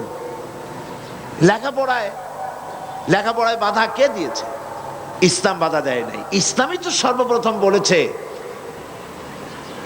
তালাবুল ইলমি ফরিদাতুন আলা কুল্লি মুসলিমিন ওয়া মুসলিমাতিন। রাসূলুল্লাহ বলেছেন সর্বপ্রথম এই পৃথিবীতে জ্ঞান অর্জন করা প্রত্যেকটি মুসলিম নরনারীর জন্য ফরজ, অবশ্য পালনীয় কর্তব্য। সেখানে নারীকে বাদ দেওয়া হয় নাই। নারীকে লেখাপড়া করতে বলা হয়েছে। হযরত আয়েশা সিদ্দিকা রাদিয়াল্লাহু তাআলা আনহা আমাদের কি বলেন, জানেন না আপনারা? সমস্ত মুমিনদের কি মা। হযরত আয়েশা রাদিয়াল্লাহু তাআলা আনহা হাজার হাজার সাহাবীদের হাদিসের ওস্তাদ ছিলেন, তাফসীরের ওস্তাদ ছিলেন, ফিকহের ওস্তাদ ছিলেন। হাজার হাজার সাহাবীদের তিনি ফিকহ শিখিয়েছেন, কোরআন শিখিয়েছেন, হাদিস শিখিয়েছেন। সুবহানাল্লাহ। তিনি শিক্ষয়িত্রী ছিলেন। হযরত আয়েশা সিদ্দিকা রাদিয়াল্লাহু তাআলা আনহা যুদ্ধের ময়দানে সেনাপতির দায়িত্ব পালন করেছেন। ইসলাম নারীকে কোথায় ঠকালো? নারীকে কাজ করার অধিকার দিয়েছে। হযরত ওমর রাদিয়াল্লাহু তাআলা আনহু তিনি একটা বাজারের, একটা এলাকা অর্থনীতির ব্যাপারে এবং বাজারের সবকিছু দেখাশোনার দায়িত্ব একজন মহিলার উপরে দায়িত্ব প্রদান করেছিলেন। ইসলাম নারীকে কোথাও ঠকায়নি, সব জায়গায় ইসলাম নারীকে জিতিয়েছে।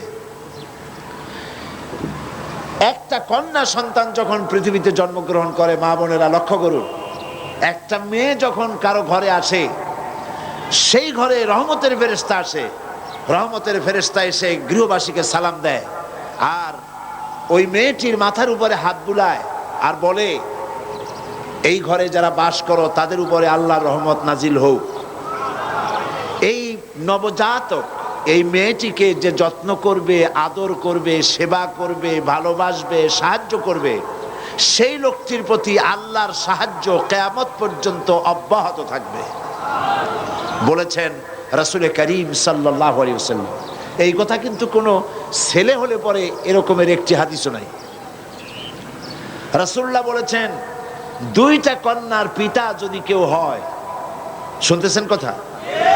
দুইটি কন্যার পিতা যদি কেউ হয়, তাহলে ওই দুই কন্যাকে যদি সে আদব শিখাতে পারে, দ্বীন শিখাতে পারে, সৎপাত্রস্থ করতে পারে, ভালো ব্যবহার করতে পারে, কিয়ামতের দিন সেই দুই কন্যার পিতা আর আমি মুহাম্মদ সাল্লাল্লাহু আলাইহি সাল্লাম আল্লাহর জান্নাতে পাশাপাশি অবস্থান করব। এ কথা কোনো পুত্র সন্তানের ব্যাপারে বলা হয়নি। রাসূলুল্লাহ বলেছেন, লা তুকরিহুল বানাত ফা ইন্নী আবুল বানাত। খবরদার মেয়েদেরকে গালি দিও না। আবার শুনুন, রাসূলুল্লাহ বলেছেন, খবরদার নারী জাতিকে, মেয়েদেরকে গালি দিও না, কারণ আমি মুহাম্মদ সাল্লাল্লাহু আলাইহি ওয়াসাল্লাম মেয়েদের পিতা। সুবহানাল্লাহ। হুজুরের ছেলেরা বেঁচে ছিলেন না, সব ছেলেরা মারা গিয়েছিলেন, বেঁচে ছিলেন সব মেয়েরাই। রাসূলুল্লাহ একদিনও আল্লাহর কাছে হাত তুলে দোয়া করেন নাই, আল্লাহ সব ছেলেগুলি মরে গেল, আমারে আরেকটা ছেলে দাও। একটা হাদিস নাই, একদিন এরকম দোয়া করেন নাই। ছেলে মেয়ে আল্লাহর কাছে, আল্লাহ রসুলের কাছে সমান মর্যাদা। তো ইসলাম কোথায় ঠকাইল?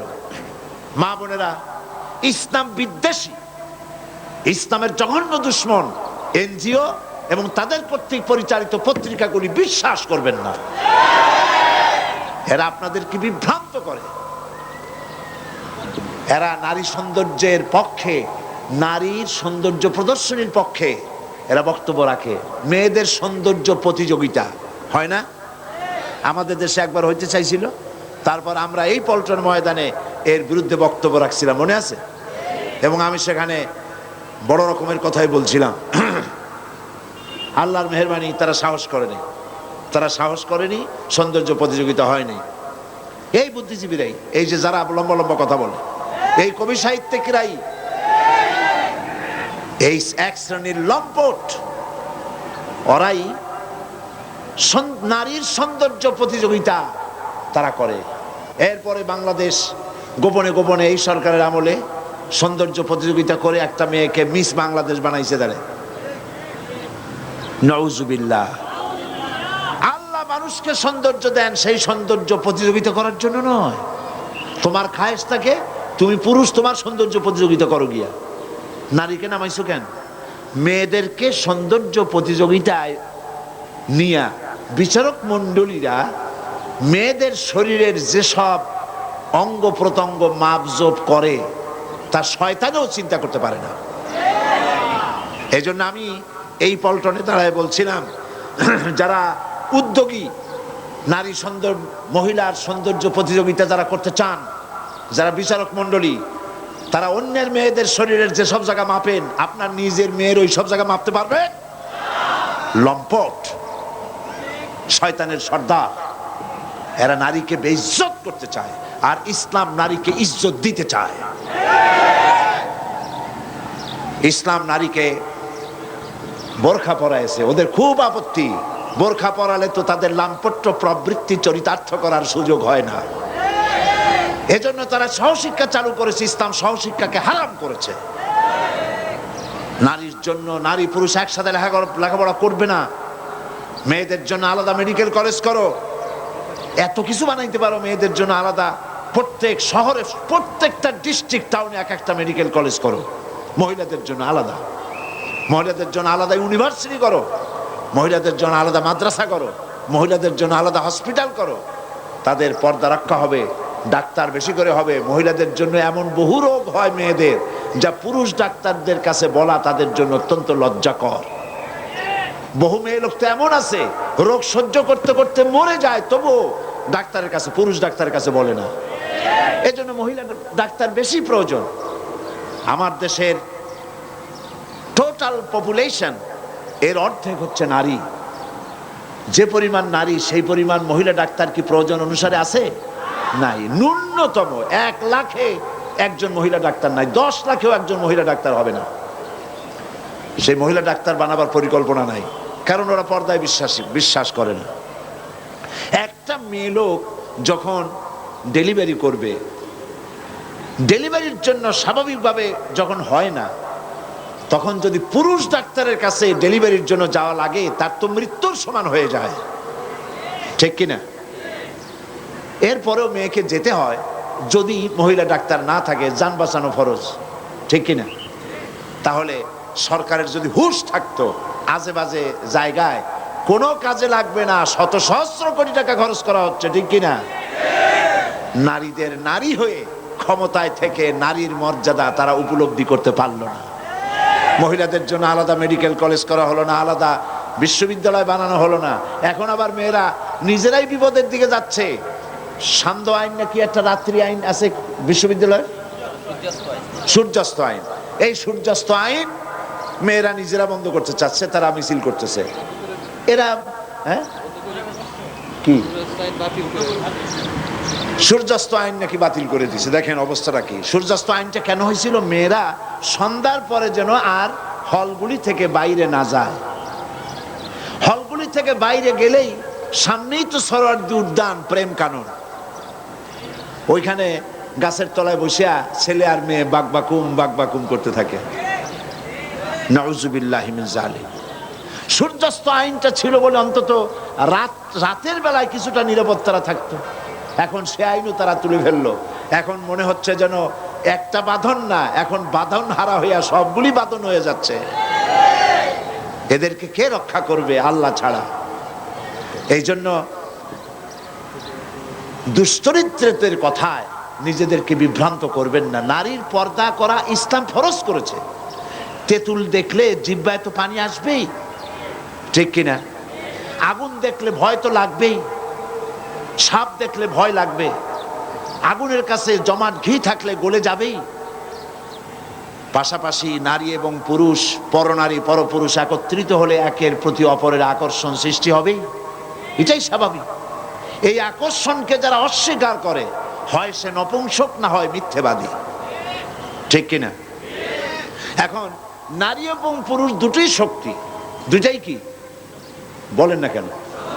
শক্তি। এই দুই শক্তি দুই জায়গায় অবস্থানের কথা ইসলাম বলেছে। কিন্তু ইসলাম বিরোধী নেতৃবৃন্দরা তারা মনে করেছেন দুই শক্তি দুই জায়গায় থাকিয়া যদি এইরকম চলে, দুই শক্তি যদি মিলাই দেই তাহলে আরো জোরে চলবে। যেমন স্টিমার চলে আগুন আর পানি দিয়া। এখন একজন নেতা গিয়ে দেখলো যে আগুন আর পানি মাঝখানে আছে একটা পার্টিশন লোহার, আগুন আর পানি দুই দিকে থাকিয়া জাহাজ চলতেছে প্রতি ঘন্টায় 20 নটিক্যাল মাইলে। এখন আমি যদি মাঝখান থেকে পার্টিশন তুলে দিয়ে আগুন আর পানি মিলাই দিতে পারি তাহলে 40 নটিক্যাল মাইলে চলবে জাহাজ। এই মনে করে কোন নেতা প্রগতিবাদী তথাকথিত দুর্গতিবাদী কোন নেতা স্টিমারের আগুন আর পানির মাঝখানের পার্টিশন যদি তুলে ফেলে দেয় তাহলে আপনারা বলেন 40 মাইল বেগে সামনে যাবে না পাতালপুরীর নেমন্তন্ন খাইতে যাবে? কপাল পোড়া নেতা, কপাল পোড়া এনজিও, কপাল পোড়া বুদ্ধিজীবী, কপাল পোড়া নাট্যকার, কপাল পোড়া কবি সাহিত্যিক মেয়েদেরকে উলঙ্গ করে রাস্তায় বের করতে চায় তাদের লাম্পট্য প্রবৃত্তিকে চরিতার্থ করার জন্য। তোমরা কি আল্লাহর চাইতে বেশি বোঝো? তোমরা কি আল্লাহর চাইতে বেশি বোঝো? তোমরা কি রাসূলের চাইতে বেশি বোঝো? ইসলাম নারী এবং পুরুষকে আলাদা করেছে আলাদা জায়গায় থাকার জন্য, নারীর অধিকার নষ্ট করার জন্য নয়। নারীর অধিকার ইসলাম দিয়েছে, বিবাহের ব্যাপারে নারীকে অধিকার দেওয়া হয়েছে। মেয়ের অমতে বিয়ে দিতে পারবেন না। আপনি বাপ এবং মা হওয়া সত্ত্বেও ফোর্স খাটিয়ে মেয়েকে বিবাহ দিতে পারবেন না। মেয়ে যদি বলে এই পুরুষকে আমি গ্রহণ করব না, আপনি জোর করে বিবাহ দিতে পারেন না। নারীর এই অধিকার কে দিয়েছে? কোন ধর্ম দেয় নাই, ইসলাম দিয়েছে। এমনকি বাল্য বিবাহ আপনি করাই দিলেন, কিন্তু মেয়ে যখন বড় হলো তারপরে যদি স্বামী তার পছন্দ না হয় তাহলে কি হবে? হাদিস শুনুন, আবু দাউদ শরীফে আসছে, এক যুবতী নারী রাসূল কারীম সাল্লাল্লাহু আলাইহি ওয়াসাল্লামের খেদমতে হাজির হলেন। মহিলা এসে বললেন, ইয়া রাসূলুল্লাহ, আমার ছোট্ট অবস্থা আমার মা বাপ আমাকে একটা পুরুষের সঙ্গে বিয়ে দিয়েছিল।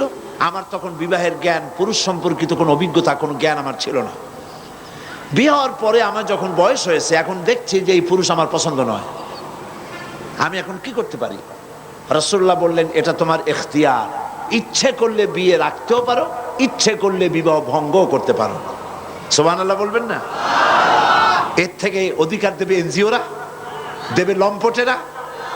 অধিকার আল্লাহ এবং রাসূল যা দিয়েছে তার থেকে অতিরিক্ত অধিকার কারো দেওয়ার ক্ষমতা নাই। নারীকে বিবাহ করার, স্বামী চয়েস করার, তালাক দেওয়ার সবটা অধিকার ইসলাম দিয়েছে। এরপরে তারা বলে কি, আল্লাহ নিজেই নারীকে ঠকাইছে। কত বড় শয়তান চিন্তা করতে পারেন? আল্লাহই নাকি নারীকে ঠকাইছে। কিভাবে? একজন নাট্যকার তো বলেই ফেলেছে আল্লাহ অঙ্কে কাঁচা। নাউযুবিল্লাহি মিন যালিক। আল্লাহ ঠকালেন কিভাবে নারীকে? কয় যে একটা ছেলে সমান দুইটা মেয়ে, দুইটা মেয়েতে বাপের যে সম্পত্তি পাবে একটা ছেলেতে তাই পাবে। তাহলে ইসলাম তো আল্লাহ নিজেই তো মেয়ে লোককে ঠকাই দিল। কপাল পোড়া, দুনিয়ার সব বোঝে, কোরআনের জ্ঞান নাই। পণ্ডিত, তবে মূর্খ পণ্ডিত। কি পণ্ডিত? মূর্খ পণ্ডিত। কোরআনের জ্ঞান নাই, কিচ্ছু নাই, জিরো। কোরআন জানো না, কিচ্ছু জানো না, আল্লাহর কাছে কোনো দাম নাই। মুসলমান দাবি করতে চাও, কোরআন বুঝতে হবে, ঠিক কিনা? কোরআন বুঝতে হবে। তুমি বুদ্ধিজীবী হয়েছো, তাতে কি হয়েছে? তোমার চাইতে বড় বুদ্ধিজীবীর নাম হলো শয়তান। সবচাইতে বড় বুদ্ধিজীবী কে? শয়তান। সে বুদ্ধি দিয়ে আর্গুমেন্ট করছিল আল্লাহর সামনে, তারপর হয়েছে কি? শয়তান হয়ে গেছে। আল্লাহ রাব্বুল আলামিন কোরআন শরীফের ভেতরে তিনি মেয়েদের ব্যাপারে ছেলের চাইতে এক ভাগ কম দিলেন কেন? প্রশ্ন। জবাব হচ্ছে এই, মেয়ে এবং ছেলে, মেয়ে অনেক জায়গা থেকে তার পাওয়ার জন্য জায়গা করে দেওয়া হয়েছে। মেয়ে বাপের সম্পত্তিতে পাবে, মায়ের সম্পত্তিতে পাবে, ছেলের সম্পত্তি থেকে পাবে, ভাইয়ের সম্পত্তি থেকে পাবে, স্বামীর সম্পত্তি থেকে পাবে, স্বামীর কাছ থেকে মহারানা পাবে। মোট 8 জায়গা থেকে নারীর পাওয়ার জায়গা 8টা। পয়েন্ট, 8টি জায়গা থেকে মেয়েরা পাবে, আর ছেলে পাবে শুধু পিতার কাছ থেকে। তাহলে কে জিতল, ছেলে না মেয়ে? মেয়েকে জিতানো হয়েছে। তলায় দেখতে হবে, ভাষা ভাষা দেখলে হবে না, গভীরে যেতে হবে। তো বাপের সম্পত্তিতে একটুখানি কম মেয়েকে দেওয়া হলো কেন? তা দেওয়া হয়েছে এই কারণে যে সমস্ত খরচ তো ছেলেরই হয়, পুরুষেরই সব খরচা। স্ত্রী যদি কোটি কোটি টাকার মালিক হয়, তার কোনো খরচ নাই। খরচ কার? ছেলের, স্বামীর খরচ। সমস্ত খরচই হচ্ছে ছেলের, মেয়ের কোনো খরচ নাই। এরপরে দেখুন, যদি সমান ভাগ করে দেওয়া হতো, তাহলে স্ত্রী স্বামী এই সম্পত্তিটা বিক্রি করে চলে যেত, তাহলে বাপের বাড়ি আর কিছু নাই। এখন যদি এই স্ত্রী তালাক প্রাপ্ত হয় অথবা বিধবা হয়, তাহলে দাঁড়াবে কোথায়? দাঁড়াবার আর কোনো জায়গা থাকবে না। এই জন্য ভাইকে একটা ভাগ আল্লাহ পাক বেশি দিয়ে দিলেন। তোমার এই বোনটা যদি তালাক প্রাপ্ত হয় অথবা বিধবা হয়, তাহলে এর দায় দায়িত্ব তোমাকে বহন করতে হবে, যার জন্য একটু বেশি তোমার দেওয়া হইল। আল্লাহর বিচারের চাইতে তুমি বেশি বোঝো। এরপরে মেয়েদেরকে মহারানা দেওয়া হচ্ছে, বাপের কাছ থেকে পাইছে, মায়ের কাছ থেকে, ছেলের কাছ থেকে, স্বামীর কাছ থেকে। এরপরে মহারানা। মহারানা দেওয়া সুন্নত নয়, নফল নয়। ওয়াতুহুন্না উজুরাহুন্না ফারিদা। আল্লাহ পাক বলছেন মহারানার টাকা অবশ্য পালনীয় কর্তব্য হিসেবে আদায় করে দাও। মহারানা আদায় করা ফরজ। মহারানা আদায় করা কি ফরজ? এই ফরজ দায়িত্ব যারা পালন করে না, স্ত্রীও মাফ করে নাই, স্বামীও দায়িত্ব পালন করে নাই। যদি এমনটি হয়, আর যদি স্ত্রী মাফই না করে, কিয়ামতের দিন স্বামীকে জেনাকারের কাতারে দাঁড়াতে হবে, নাউজুবিল্লাহ। মহারানার টাকা আদায় করতেই হবে। এখন কোরআন বলছে মহারানার টাকা তুমি তাকে দিলা, সে টাকা দিয়ে ব্যবসা করলো, কোটি কোটি টাকার মালিক হয়ে গেল। তুমি যদি পর্বত সমতুল্য সম্পদ তোমার স্ত্রীকে দাও, কণা মাত্র ফিরাইয়া নিও না। আল্লাহ চান মেয়ে লোকদের কাছে টাকা থাকুক, পয়সা করি থাকুক, এটা আল্লাহ চান। তাও সুবহানাল্লাহ বলবেন না?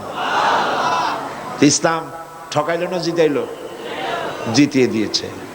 মহারানার টাকা দাও, সম্পদ দাও, পয়সা করি দাও, আর এই 8টা-10টা জায়গা থেকে তার পাওয়ার সোর্স রয়েছে।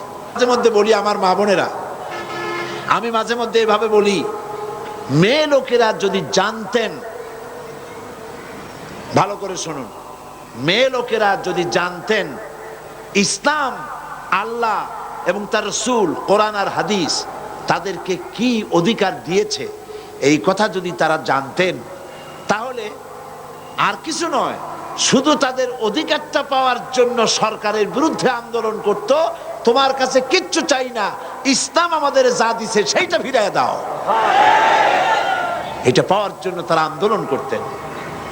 ইসলাম সর্বাধিক সুযোগ সুবিধা নারীদেরকে দান করেছে, অধিকার দিয়েছে।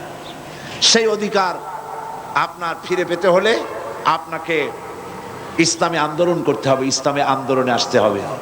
আপনাকে ইসলাম জানতে হবে, ইসলাম বুঝতে হবে, ইসলামী আন্দোলনে শরীক হতে হবে। মা বোনেরা, বাংলাদেশের বিভিন্ন শহরে সব জায়গায় ইসলামী আন্দোলনের কাজ চলছে। মহিলাদের জন্য আলোচনা, দার্সে কোরআন, দার্সে হাদিস, বিভিন্ন জায়গায় বৈঠক হচ্ছে, সেসব জায়গায় কোরআন হাদিসের আলোচনা হয়। আপনারা ওই সব জায়গায় গিয়ে কোরআন হাদিসের আলোচনায় শরীক হবেন। কোথায় কোথায় হয় খোঁজ নিয়ে আলোচনায় শরীক হবেন, তাহলে ইসলাম আপনি জানতে পারবেন, আপনি বুঝতে পারবেন। আরেকটি কথা মনে রাখুন, আপনি কিন্তু রাসূলুল্লাহর ওই হাদিস স্মরণ করুন, কুল্লুকুম রাইন ওয়া কুল্লুকুম মাসউলুন আন রায়াতিহি। রাসূলুল্লাহ বলেছেন প্রত্যেক ব্যক্তি তার অধীনস্থ ব্যক্তি সম্পর্কে জবাবদিহি করতে হবে আল্লাহর কাছে।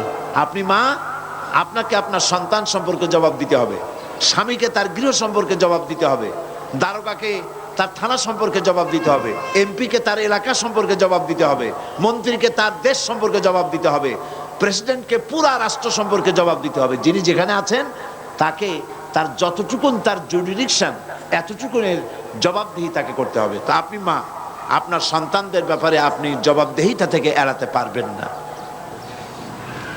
কিয়ামতের দিন আপনার কারণে যদি সন্তান বেনামাজি হয়, অসতর্কতার কারণে বেনামাজি হলো, জেনাকার হলো, চরিত্র হারালো, আল্লাহর পথে থাকলো না, কিয়ামতে এই ছেলে মেয়েরা যখন জাহান্নামে যাবে, আল্লাহর অর্ডার হবে এদেরকে জাহান্নামে দাও, ফেরেশতাদের বলবেন। তখন জাহান্নামগামী ছেলে মেয়েরা তখন কি বলবে? কোরআন শরীফ বলছে, রব্বানা আরিনাল্লাযাইনি আদাল্লানা মিনাল জিন্নি ওয়াল ইনস। আয় আমার রব, আয় আমার আল্লাহ, আমাকে দেখায় দাও কে আমাকে গোমরাহ করলো মানুষ থেকে আর জিন থেকে। আমি যে নামাজ পড়ি নাই, আমাকে নামাজের জন্য উদ্বুদ্ধ করা হয় নাই, ড্রাগ এডিক্টেড হয়েছি, আমাকে কেউ ফিরায় নাই, অন্যায় কাজ থেকে আমাকে কেউ বাধা দেয় নাই, ন্যায় কাজের জন্য উদ্বুদ্ধ করে নাই, সুতরাং অন্যায় কাজে আমাকে প্রলুব্ধ করেছে, বাধা দেয় নাই। কারা? সেই সব নেতা, সেই সব মুরব্বী, মা বাপ, মানুষের মধ্যে, জেনের মধ্যে, তারা কারা? কই? আরিনাল্লাযাইনি আদাল্লানা, আমাদেরকে গোমরাহ করলো কে? তাদেরকে দেখাও। নাজআলহুমা তাহতা আকদামিনা লিয়াকুনা মিনাল আসফালিন, তাদেরকে পায়ের তলে রাখবো। আপনার আদরের ছেলে মহব্বত করে নাম থুইছেন বল্টু মিয়া, নাম তো ওইরকমই রাখে, আকাশ হোসেন, বাতাস খাতুন, অক্সিজেন বেগম, এই হলো নাম। এই আদর করে যে সব নাম রেখেছেন আপনার ছেলের আর মেয়ের, ওরা কিন্তু কিয়ামতে আপনাকে পাড়াইতে চাবে, পায়ের তলে রাখতে চাইবে, আল্লাহ বলেছেন কোরআন শরীফের মধ্যে। সেই জন্য আপনার দায়িত্ব হচ্ছে আপনার ছেলেকে, আপনার মেয়েকে দ্বীনের পথে পরিচালিত করা, ছোট্ট অবস্থা থেকে কোরআন শিখানো, ইসলাম শিখানো। এমনকি আপনি যে প্রাইভেট টিচার রাখবেন বাড়িতে, আপনাকে জানা দরকার এই টিচার কোন আন্দোলন করে, কার সাথে জড়িত, কি কাজ করে, সে ইসলামের সাথে না ইসলাম বিরোধী, সে নামাজি কিনা, বেনামাজি এবং ইসলাম বিরোধী কোন আন্দোলনের সাথে জড়িত আছে। এমন ছেলেকে যদি আপনার ছেলে মেয়ের প্রাইভেট টিউটার হিসেবে রাখে, আপনার ছেলেটাকে, মেয়েটাকে নষ্ট করে দেবে। আপনার ছেলে মেয়েকে কিন্ডারগার্টেন স্কুলে দিবেন, আপনাকে ভাবতে হবে এই কিন্ডারগার্টেন স্কুলে শুধু ইংরেজি শিখাইলেই হলো না, সেখানে আরবি শেখানো হয় কিনা। কিয়ামতের দিন যদি আপনারে প্রশ্ন করা হয় কোরআন বোঝো নাই কেন, তাহলে জবাবে যদি বলেন কোরআন আমার মাদার ল্যাঙ্গুয়েজ না, এই জন্য কোরআন বুঝি নাই, ফেরেশতারা জিজ্ঞেস করবে, আচ্ছা কোরআন তোমার মাদার ল্যাঙ্গুয়েজ না বলে কোরআন বোঝো নাই, ইংরেজি তোমার কোন দেশি ফাদার ল্যাঙ্গুয়েজ? এইটা তো খুব বুঝছো। ছোট্ট বাচ্চাকে ইংরেজি শিখাবার জন্য লক্ষ লক্ষ টাকা খরচ করেন, কোরআন শিখাবার ব্যাপারে চেষ্টা করেন নাই, আপনি দায়ী হবেন না? এগুলি চিন্তা করতে হবে।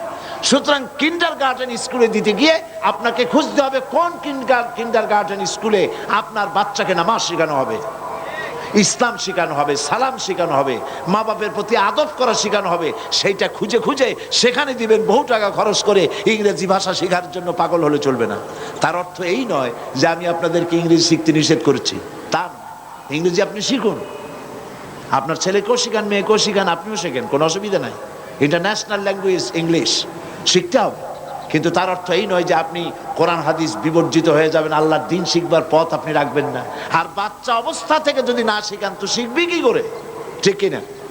দেখেন, রবীন্দ্রনাথের গান শিখাবার জন্য, শ্যামা সঙ্গীত শিখাবার জন্যে, সারেগামা, পাদানিসা, বাবা নানা, খালু মামা, এইসব সারেগামা শেখাবার জন্য মাস্টার রাখা হয় বাড়িতে। সপ্তাহে 3 ঘন্টা ক্লাস করে, বেতন তার 10,000 টাকা। আর কোরআন শরীফ শিখাইতে যিনি আসবেন, বেতন 500 টাকা। সপ্তাহের প্রত্যেক দিন আসতে হবে, 1 ঘন্টা করে পড়ায় যাবে, 500 টাকা বেতন, 6 মাসের বাকি। তো এতে তো কোরআন শেখা হবে না, শেখা হবে আনাকুম জানাকুম, ঠিক কিনা? কপাল পোড়া। কি পোড়া? কপাল পোড়া। সেই জন্য মা বোনদের বলবো, সন্তানদেরকে ছোট্ট অবস্থা থেকে কোরআন শিখান, হাদিস শিখান, চরিত্র শিখান, দ্বীন শিখান, ইমান শিখান। মেয়ে যখন একটু বড় হয়েছে, 4 বছর 5 বছর বয়স হয়ে গেছে, আর হাফ প্যান্ট পরাবেন না, ওকে সেলোয়ার পরান, কামিজ পরান। 6-7 বছর বয়স হয়েছে, 8 বছর বয়স হয়ে গেছে, চাদর পরান, শরম শিখান। মেয়েটা বাধ্যগত হবে। আর যদি 10-12 বছর, 13-14 বছর, 15-16 বছর বয়স হয়ে গেছে, জিন্সের প্যান্ট, গেঞ্জি আর শার্ট পরে রাস্তায় নামতেছে, মাথায় বব কাটিং দিয়ে, আপনি কথাও কর না, বেশি দূর যাওয়া লাগবে না, অল্প সময়ের মধ্যে মেয়ে আপনার বাঁধন হারা হয়ে বাঁধনের তালিকায় খাতায় নাম লেখাবে। এই জন্য কন্ট্রোল করার দায়িত্ব আপনার, ঠিক কিনা? আপনার দায়িত্ব, আপনি আপনার মেয়েকে কন্ট্রোল করুন। ছোট্ট অবস্থাতে করতে হবে। বাঁশের কঞ্চি হয়, এই কঞ্চিগুলি নরম থাকে, বাঁশের জন্ম অবস্থায় নরম থাকে, তখন যেমন খুশি তেমন ঘুরানো যায়। কিন্তু বাঁশ যখন বড় হয়ে যায়, যখন পেকে যায়, তখন তাকে আর বাঁকা করা যায় না। বাঁশ বাঁকা করতে গেলে ঠাস ঠাস করে গিরা ফাটিয়া আপনার সোয়াল শুদ্ধ উড়ায় ফেলবে। এই জন্য বাচ্চা অবস্থা থেকে তাকে কন্ট্রোল করেন। বড় হয়ে গেলে আর পারবেন না, ছেলে বলবে মা বুড়ি মানুষ তুমি বুঝবা কি, এখন মডার্ন যুগ, পাঙ্কের যুগ। ছেলেরা এখন শুধু মেয়েরাই নাকে ফুল পরে না, ছেলেরাও নাকে ফুল পরা আরম্ভ করছে। নাকে ফুল, কানে ফুল, ঠোঁটের মধ্যেও রিং পরে। আমি ইউরোপে আমেরিকায় দেখছি ছেলেরা ঠোঁটে, জিহ্বায়, নাভিতে বড় বড় রিং পড়েছে, কানের মধ্যে, নাকের মধ্যে। মাথার চুল চতুর্দিক দিয়ে কামাইয়া মাথার উপরে তালপট্টির দ্বীপের মতো বানাইছে। আবার কেউ বা মাথার দুই দিক থেকে চুল কামাইয়া মাথার উপরে তাল পাতার মতো, মোরগের ঝুটির মতো করে তাতে আবার রং মাখছে। কেউ বা তার চুলের পিছনে ছোট ছোট করে ছেটে ওখানে বাড়ির টেলিফোন নম্বর, রোড নম্বর লিখে রাখছে। আমি বলছি শয়তানে যদি এই দৃশ্য দেখে, শয়তান শুধু কানবে আর বলবে আমি শয়তান হয়েছিলাম কি কাজে। এগুলি তো মারাত্মক শয়তান। পুরুষ চুলের অবস্থা দেখলে অস্থির হয়ে যেত, কি চুল। টিভি এবং ছবিতে এই সমস্ত জিনিস দিয়ে মানুষকে উৎসাহিত করা হচ্ছে। পুরুষ মানুষ মেয়ে লোকের মতো লম্বা লম্বা চুল রেখা মাথায় ঝাঁকুনি দিয়ে চিৎকার হয়ে পড়তেছে, সব মাইকেল জ্যাকসন হতে চায়। আজীব তামাশা। এই জন্য মা হিসেবে আপনার দায়িত্ব হচ্ছে আপনার সন্তানকে ভালো বানানো, ছেলে এবং মেয়েকে কন্ট্রোল করা, এই দায়িত্ব আপনার। আপনার স্বামীকে ভালো বানাবার দায়িত্ব আপনার। আপনি চেষ্টা করুন, চেষ্টা করলে কি না হয়, চেষ্টা করুন সন্তানকে ভালো বানাবার। তাহলে কিয়ামতের দিন আল্লাহর কাছে জাযা লাভ করতে পারবেন, পুরস্কৃত হবেন। মা বোনেরা, দেশ আজ এক মহা সংকটকাল অতিক্রম করতে যাচ্ছে। এদেশে ইসলাম টিকে থাকবে কি থাকবে না তার এক প্রশ্ন এসে দাঁড়িয়েছে। এই কঠিন সময় মা বোনদের বিরাট ভূমিকা রয়েছে। সেই ভূমিকা আপনি বুঝুন, সেই ভূমিকা পালনের জন্য এগিয়ে আসুন। ইসলাম বোঝার জন্য সর্বপ্রথম আমি বলেছি কোরআন শরীফ পড়ুন। কোরআন শরীফের তাফসীর এই দোকানগুলিতে পাওয়া যাবে। আপনারা যাওয়ার সময় কেউ খালি হাতে যাবেন না, দোকানগুলিতে যাবেন। আমি পুরুষদের বলে দেব, অনুরোধ করব কোন পুরুষ, আমি মোনাজাত করে দেওয়ার পর কোন পুরুষ যেন দোকানগুলিতে যাবেন না, ওখানে মা বোনেরা কেনাকাটা করতে যাবেন। আপনারা আপনাদের পছন্দ মতো বইপত্র কিনে নেবেন, তাফসীর কিনবেন। তাফহিমুল কোরআন সারা বিশ্বে পরিচিত, তাফহিমুল কোরআন আপনারা কিনবেন। ফি জিলালিল কোরআন সৈয়দ কুতুব শহীদ রহমতুল্লাহ আলাইহির লেখা তাফসীর বেরিয়েছে। আলহামদুলিল্লাহ বলেন। মাত্র 3000 টাকায় 22 খণ্ড আপনি ঘরে নিয়ে তেলাওয়াত করে জীবন ধন্য করতে পারেন। এখানে পাওয়া যাবে ইসলামের বইপত্র, হাদিস, কিতাব, ইসলামী সাহিত্য দিয়ে ভরা। 5 টাকা থেকে শুরু করে 3000, 5000 যা দাম হয় আপনারা খরিদ করে নিয়ে যান। বাড়িতে প্রত্যেক মাসে অন্তত একবার বসেন, প্রতি সপ্তাহে বলি না, প্রতি মাসে অন্তত একবার ছেলে মেয়ে স্বামী সব এক জায়গায় বসে কোরআন এবং হাদিস সম্পর্কে আলোচনা করে ইসলামী জ্ঞান চর্চা করুন। যদি এই চর্চা না করেন, কলসি কিন্তু কোনো সময় খালি থাকে না। কলসি খালি থাকে, কি থাকে? পানি না থাকলে বাতাস, হয় পানি থাকবে না হয় বাতাস থাকবে, কলসি কখনো শূন্য থাকে না। কাজে আপনার ঘর কিন্তু কখনো শূন্য থাকবে না, হয় ইসলাম থাকবে না হলে শিরক আর বিদআত ঢুকবে, ঠিক কিনা? কাজে আপনার দায়িত্ব হচ্ছে শয়তানকে ফিরানো। যাদের বাড়িতে ডিশ অ্যান্টিনা আছে, আল্লাহর রাস্তে লাইনকে কেটে দেন। ডিশ অ্যান্টিনা দিয়া হিন্দুস্তানের পচা ছবিগুলি দেখে আপনার ছেলে আপনার মেয়ের চরিত্র ভালো হবে না। বলেন আমার এই কথা ঠিক কিনা? লজ্জা হওয়া উচিত। পিতা, মা এবং তার সন্তান এক জায়গায় বসে ইন্ডিয়ান ছবি কেমনে দেখে, যেই সব ছবির মধ্যে উলঙ্গ নাচ, জড়াজড়ি, ঢলাঢলি ইত্যাদি ছবি, সেই সব ছবি মেয়েকে, যুবতী মেয়েকে, যুবক ছেলেকে সাথে নিয়ে কোনো পিতা যদি এইসব ছবি দেখে, তাহলে ওই পিতামাতা নিজেই তার ছেলে আর মেয়েকে লজ্জাহীন, বেহায়া, বেশরম নিজেই বানাই দিল। আপনার বাড়িতে যদি ডিশ এন্টিনা থাকে, আল্লাহর হস্তে লাইন বিচ্ছিন্ন করে দেন।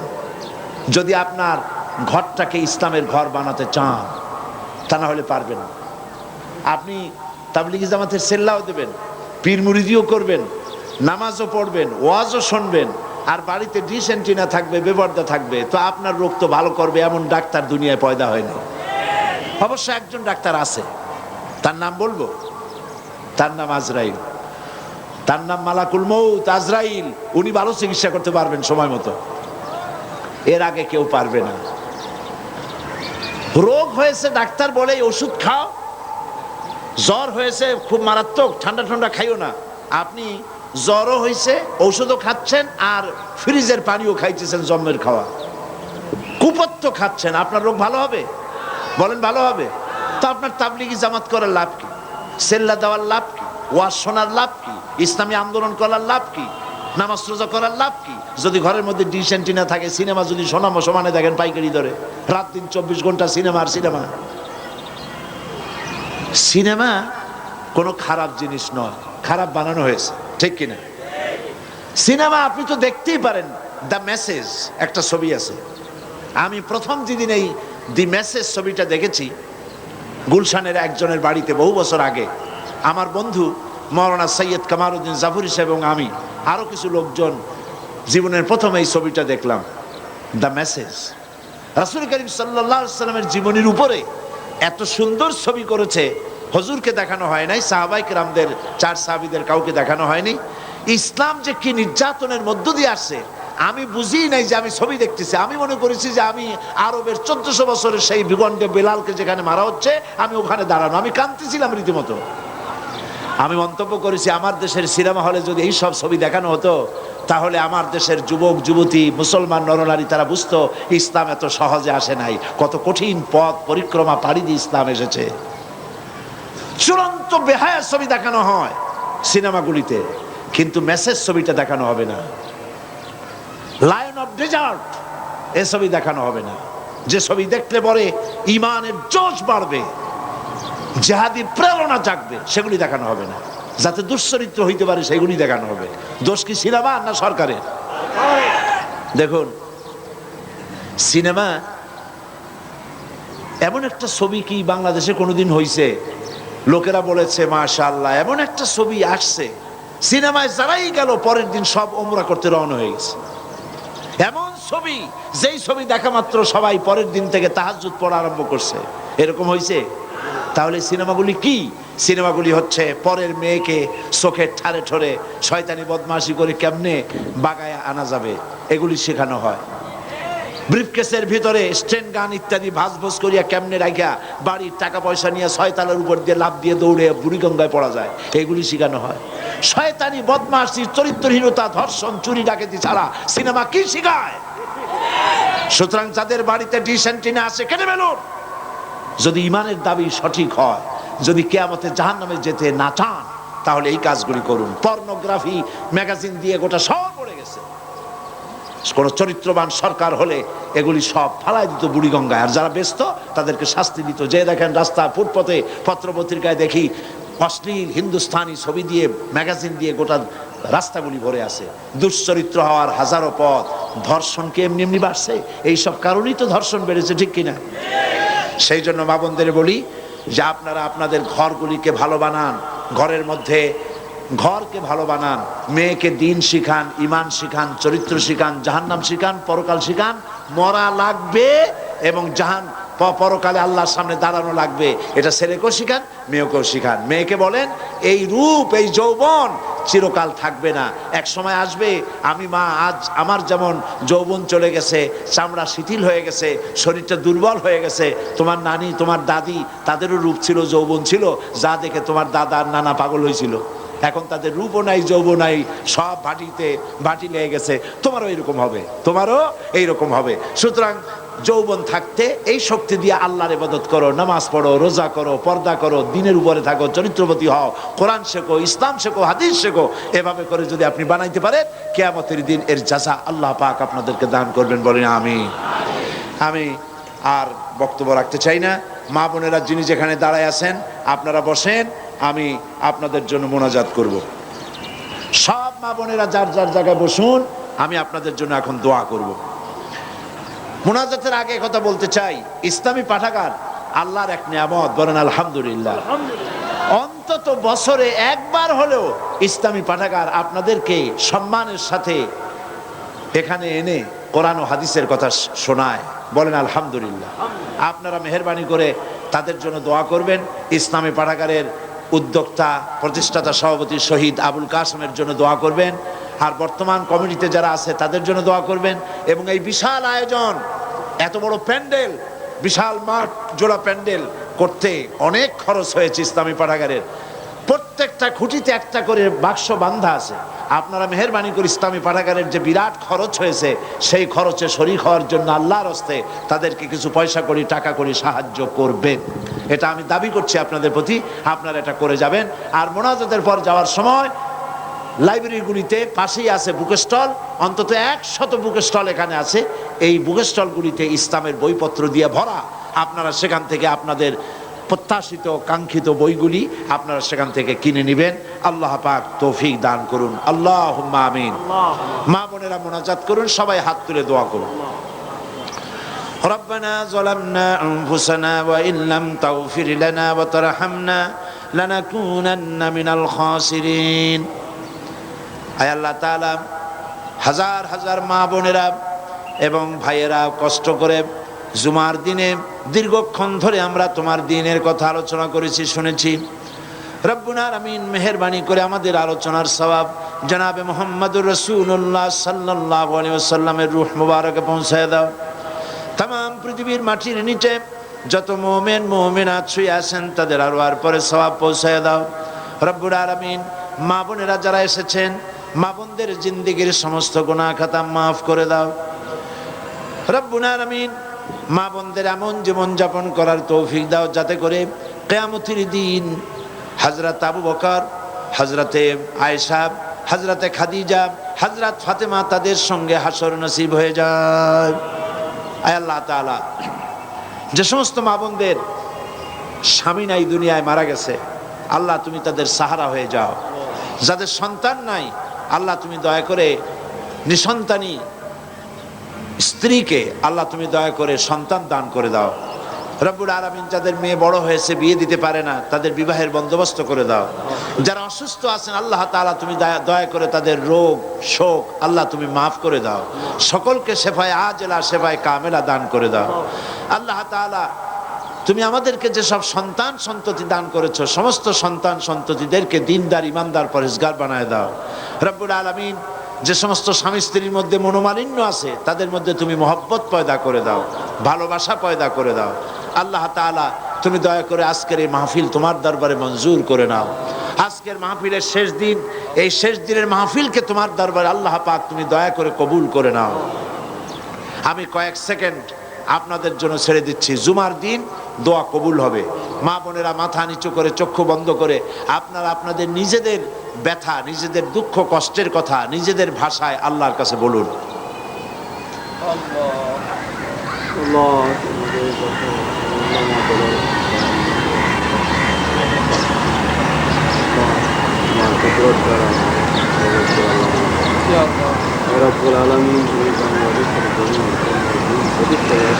হায় আল্লাহ, মা বোনেরা ভাইয়েরা যেসব মনের ব্যথা এবং কষ্ট তোমার কাছে আরজি পেশ করেছে, সকলের দিলের দুঃখ দূর করে দাও, দিলের কষ্ট দূর করে দাও। আল্লাহ পাক আমাদের প্রিয় জন্মভূমি বাংলাদেশের উপরে তোমার খাস রহমত নাজিল করো। এই দেশে যে জুলম চলতেছে সেই জালিমদের হাত থেকে আল্লাহ পাক তুমি মজলুমদেরকে হেফাজত করো। আল্লাহ তাআলা বাংলাদেশকে ইসলামী রাষ্ট্রে পরিণত করে দাও। কোরআন সুন্নাহর আইন এখানে প্রতিষ্ঠিত হতে পারে সে সুযোগ তুমি করে দাও। রব্বুল আলামিন গোটা পৃথিবীর বুকে মুসলমানদের উপরে তুমি রহমত নাজিল করো, আমাদের সকলের দিলের নেক আশা তুমি পূরণ করো। রব্বানা তাকাব্বাল মিন্না ইন্নাকা আনতাস সামিউল আলিম ওয়া তুব আলাইনা ইন্নাকা আনতাত তাওয়াবুর রহিম। সুবহান রাব্বিকা রাব্বিল ইজ্জাতি আম্মা ইয়াসিফুন ওয়া সালামুন আলাল মুরসালিন والحمد لله رب العالمين واجعل آخر كلمتنا عند الموت لا إله إلا الله محمد رسول الله. السلام عليكم ورحمة الله.